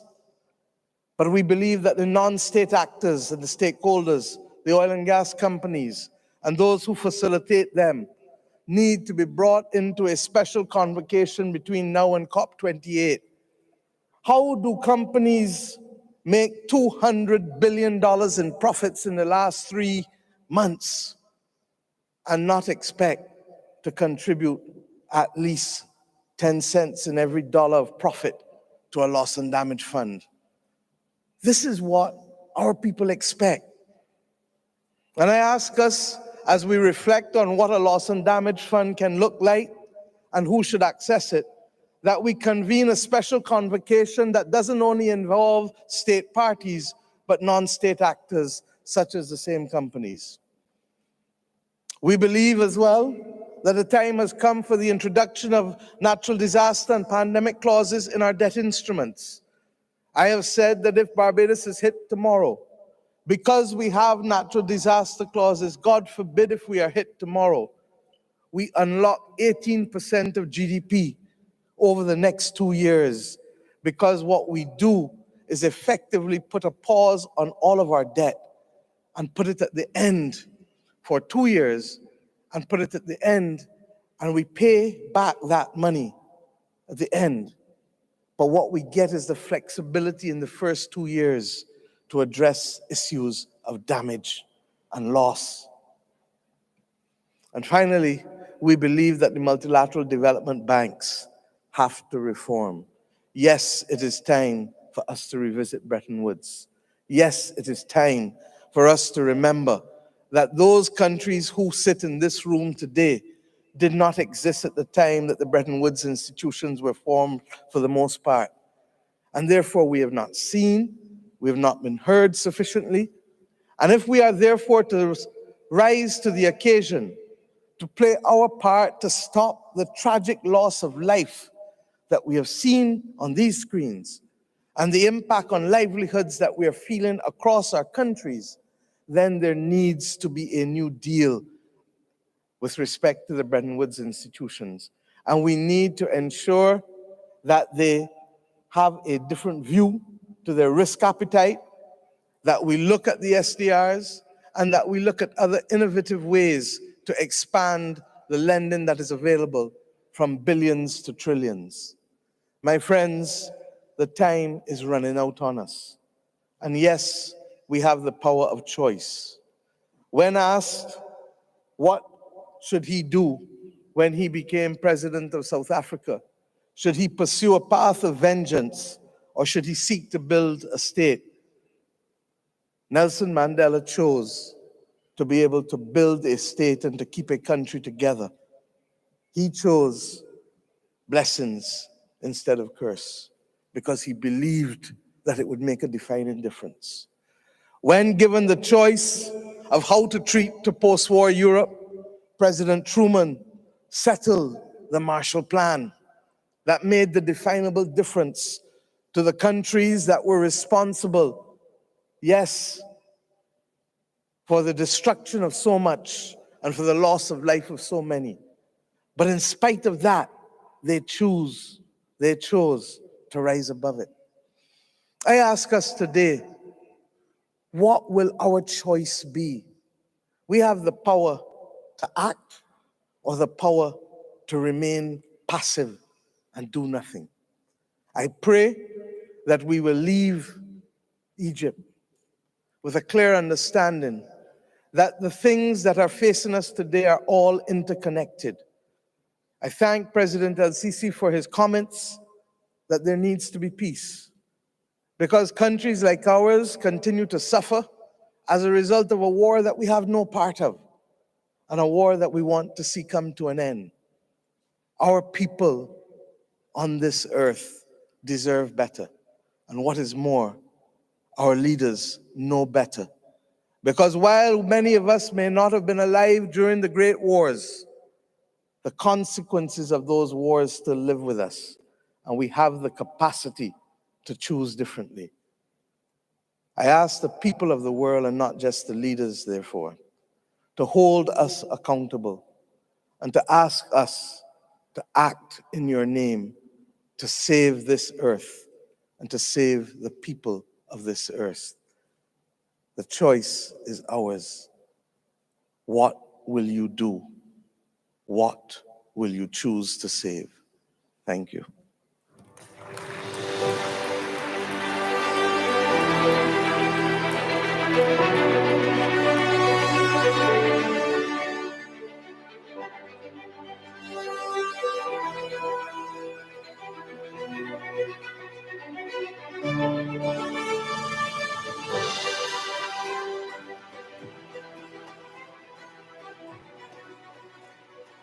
شكراً للسيدة ميا موتلي رئيسة وزراء دولة بربيدوس.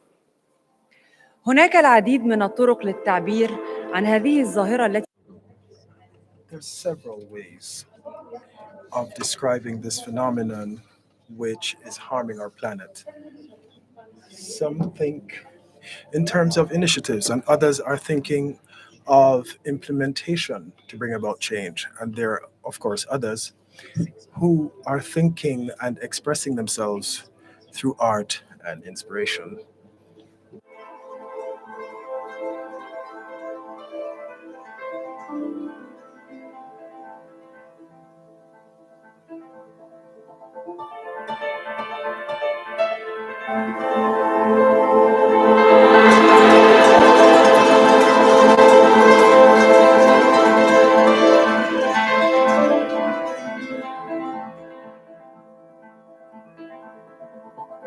She nourished them with her love.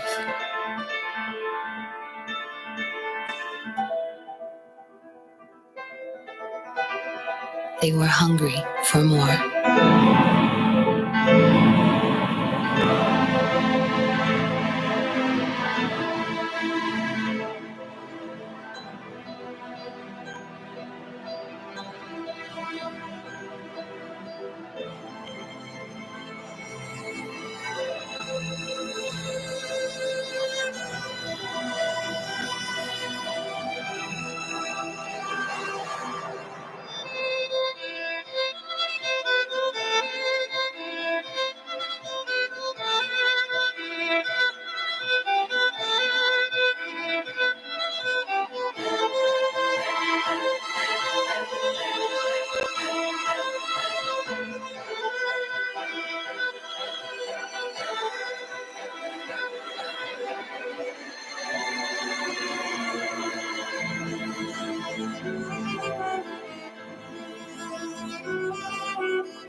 left her dry, ill, taking all that she's got. She taught them a lesson they didn't learn.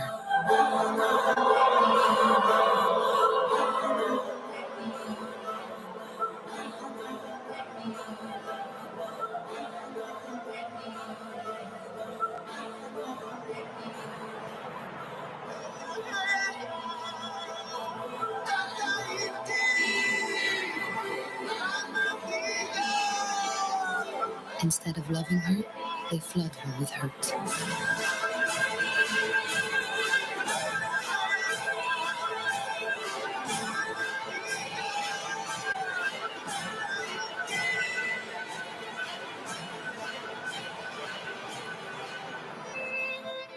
They shut their eyes and ears.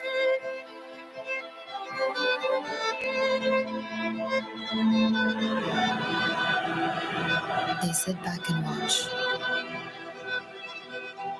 as the trees burn, coastlines flood, the land that bears, the seas rise, the ice melts.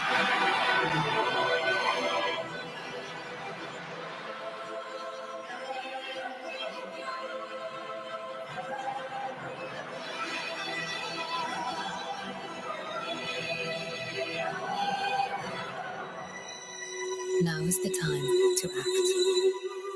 Together, we can heal Mother Earth. Together, for implementation.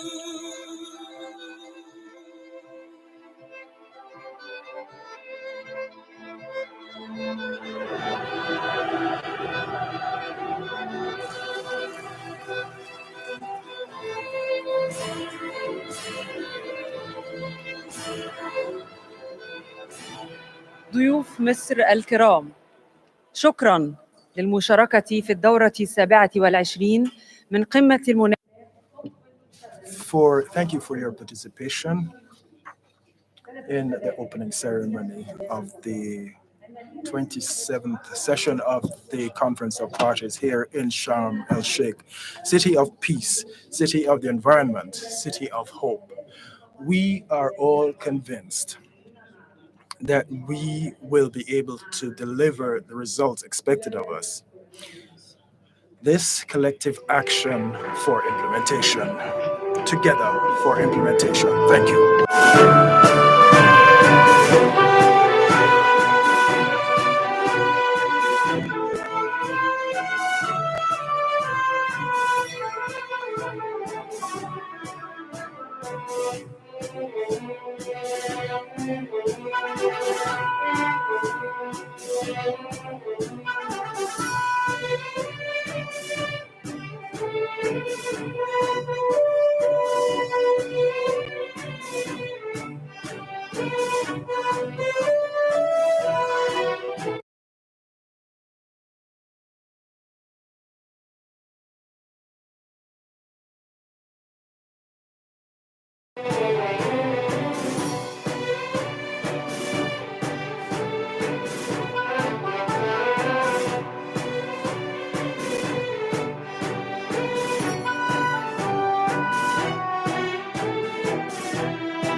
The UK's presidency comes to an end, I want to reflect on what we achieved together in Glasgow, and also what has happened since in our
NDCs since Glasgow.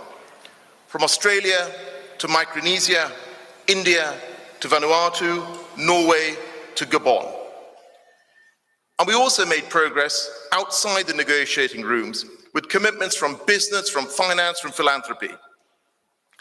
Friends, thanks to the work that we did together, we achieved our objective, the goal at the heart of the Paris Agreement,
Hello, hello, test mic, hello, 1 2 1 2, hello, test mic, hello,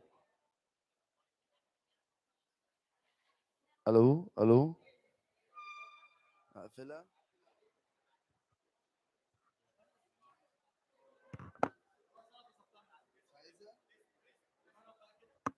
Hello, hello, test mic, hello, 1 2 1 2, hello.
هو هنعمل تيست او حاجه ولا هنعمل تيست او حاجه ولا على الشغل على طول؟ الو الو دكتور دكتور، ما احنا هنعمل تيست او حاجه ولا على الشغل على طول؟ يعني اركب البطاريات اللي هنشتغل بيها دلوقتي ولا على 4 ابدا احط بطاريات؟ اوكي. هو يعني الصوت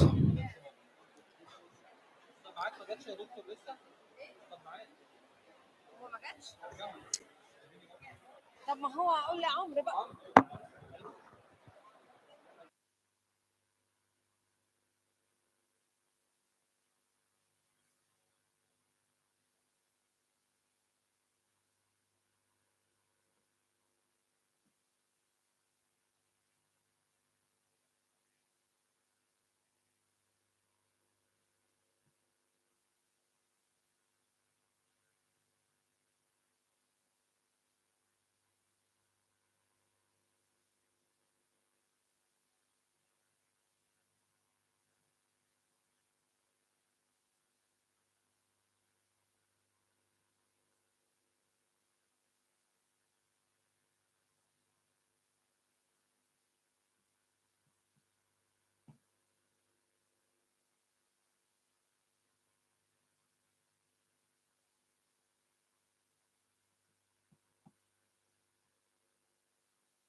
تيست تيست الو الو تيست مايك الو تيست تيست تيست. انا بعرف افتحه بس هو انا حاسس الصوت واطي من ده، من ده عالي. طب ظبط الصوت كده. وش اهي السماعه دي بتوش، سامع؟ من عندك بص.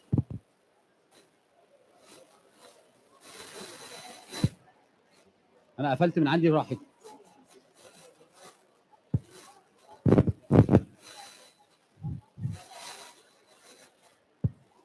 الناس هو المفروض يعني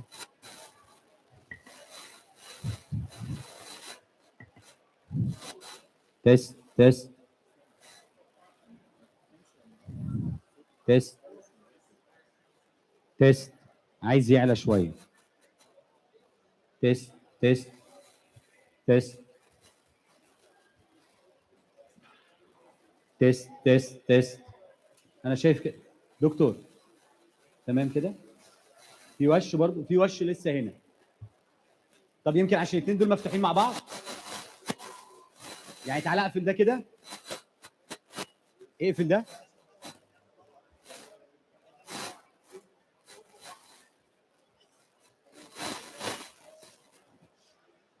اقفل ده كده.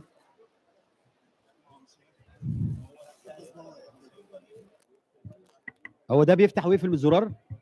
الزرار ده بيفتح ويقفل؟ لا. تيست تيست تيست تيست تيست. ما احنا دلوقتي عايزينه يفصل ويشغل. انا المفروض ادوس هنا يشتغل.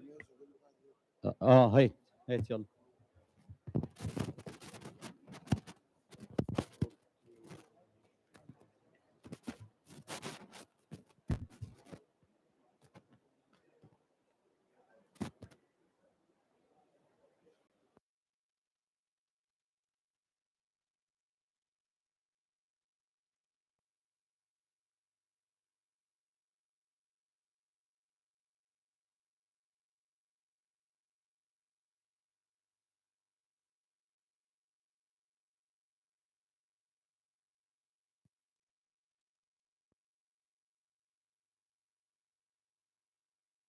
الو الو تيست مايك الو الو تيست مايك.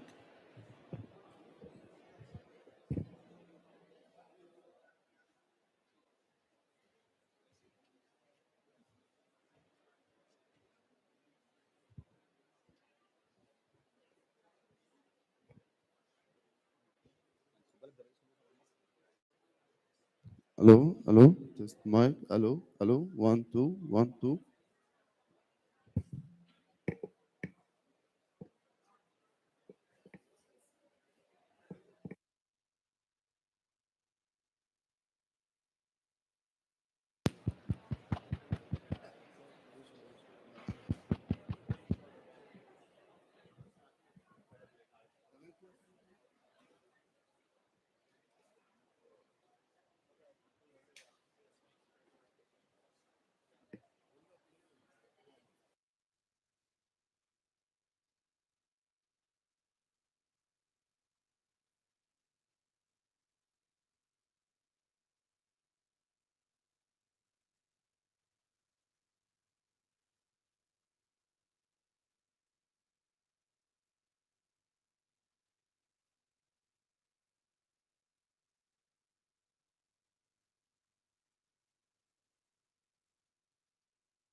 الو الو تيست الو الو الو بس بعيد.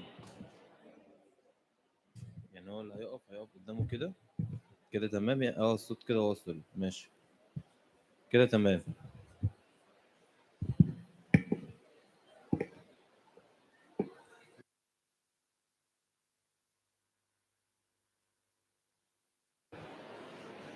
عندك بطاريات؟ طب ما ده عايز بطارية سايبه ليه؟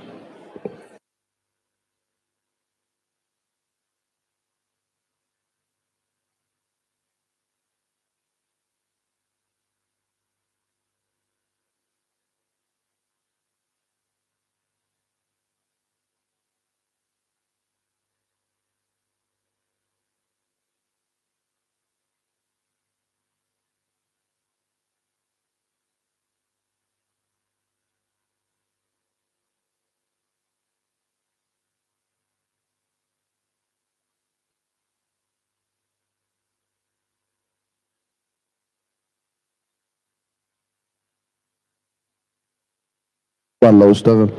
الو الو تيست مايك الو. بتعمل اون اوف من هنا ليه؟ ما ما تقعدش تجهر لهم بقى. دكتور دكتور هو شغال. حضرتك دوست على دي. لا دوست كويس. ايه ده اصل انا ماشي.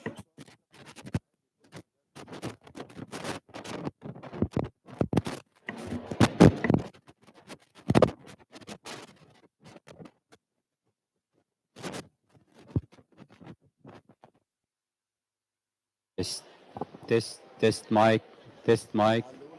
ماشي.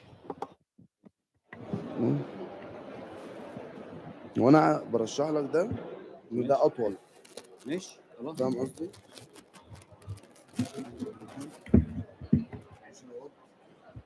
ماشي. تيست تيست تيست مايك.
ايه؟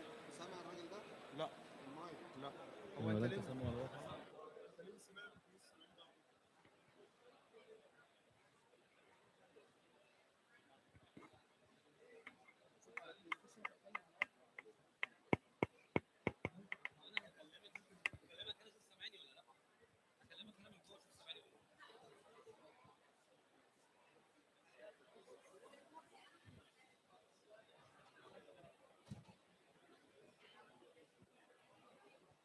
يا رب الدنيا ما تسيح مني يا رب.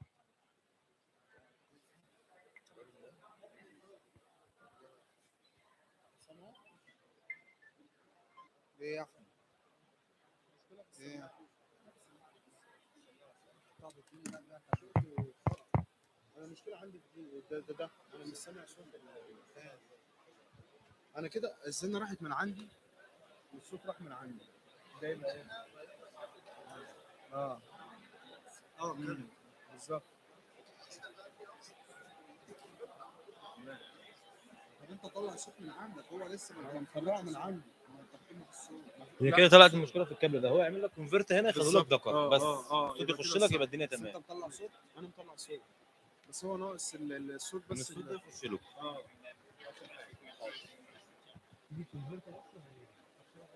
معايا بس لا شايف ان في. يلا كمل انت، هو انت واقف 50 جنيه في الساعه يا باشا. 100 جنيه 200 جنيه قليل عليك. مش عشان كده اصل انا الحاجات دي عايز تبقى كده اصلا. حلو الاجازه يا حسن. اه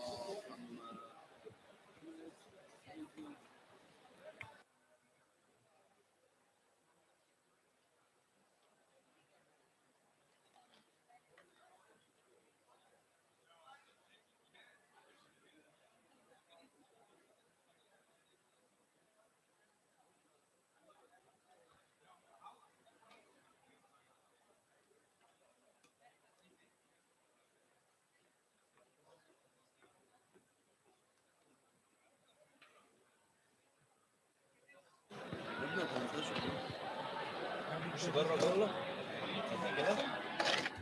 حطه في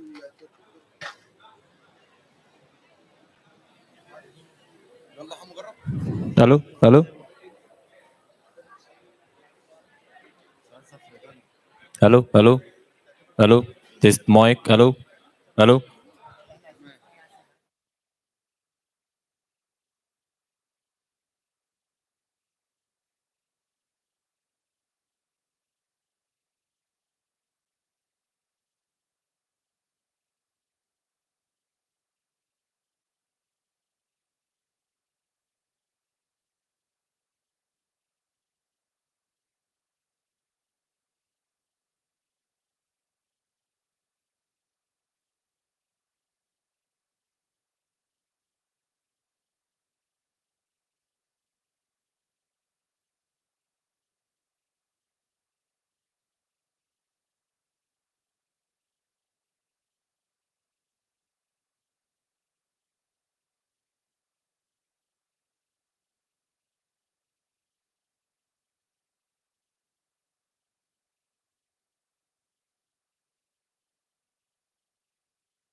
Good evening, everyone. Allow me, please, to welcome all our guests to Sharm el-Sheikh in the COP27.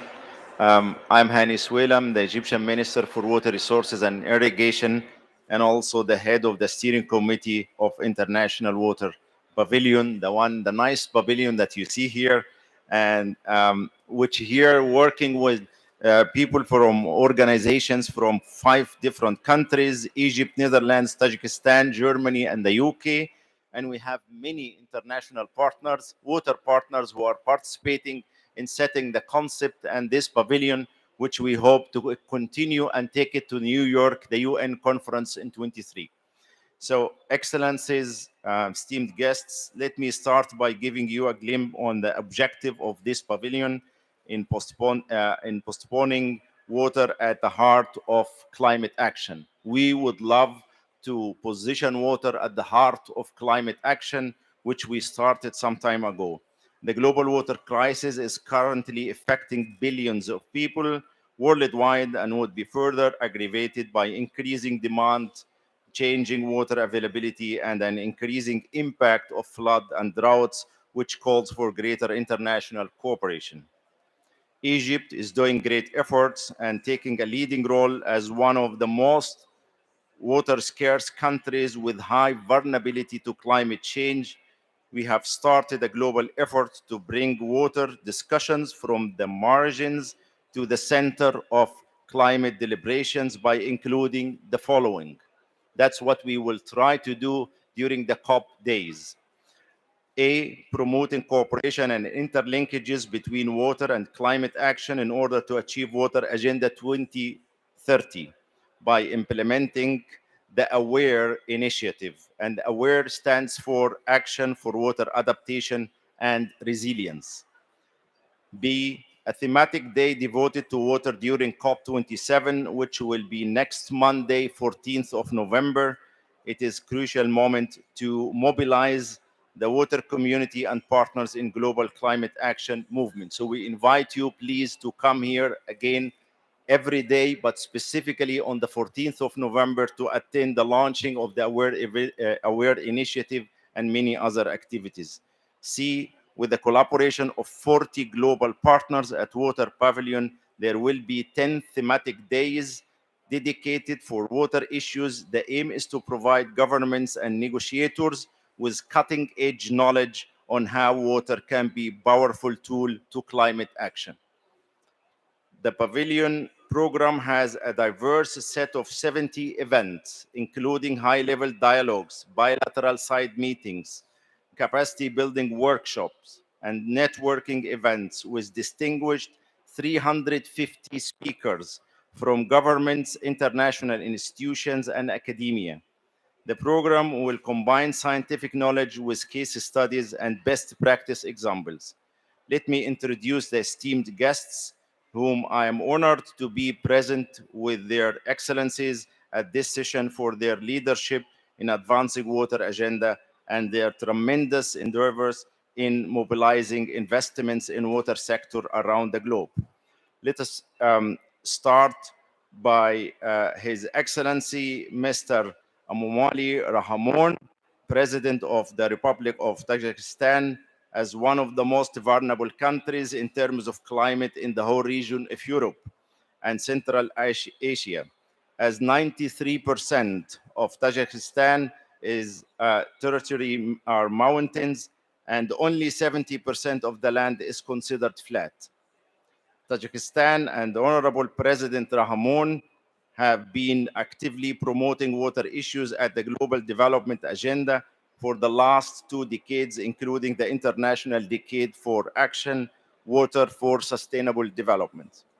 Therefore, the country will co-host with the Netherlands the UN Conference 2023, the Water Conference, and we would like to expand the great thanks and appreciation for providing the leadership to tackle the global water challenges of developing and managing water resources. Your Excellency, you have the floor. Thank you.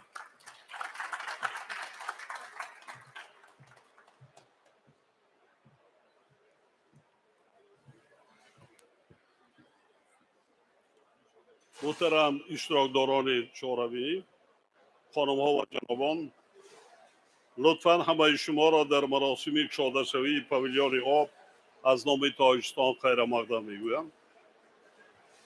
کشور ما طی زیاده از 12 ساله اخیر مسئله آب را در روزنامه جهانی رشد با مرام و فعالانه پیش میبرد.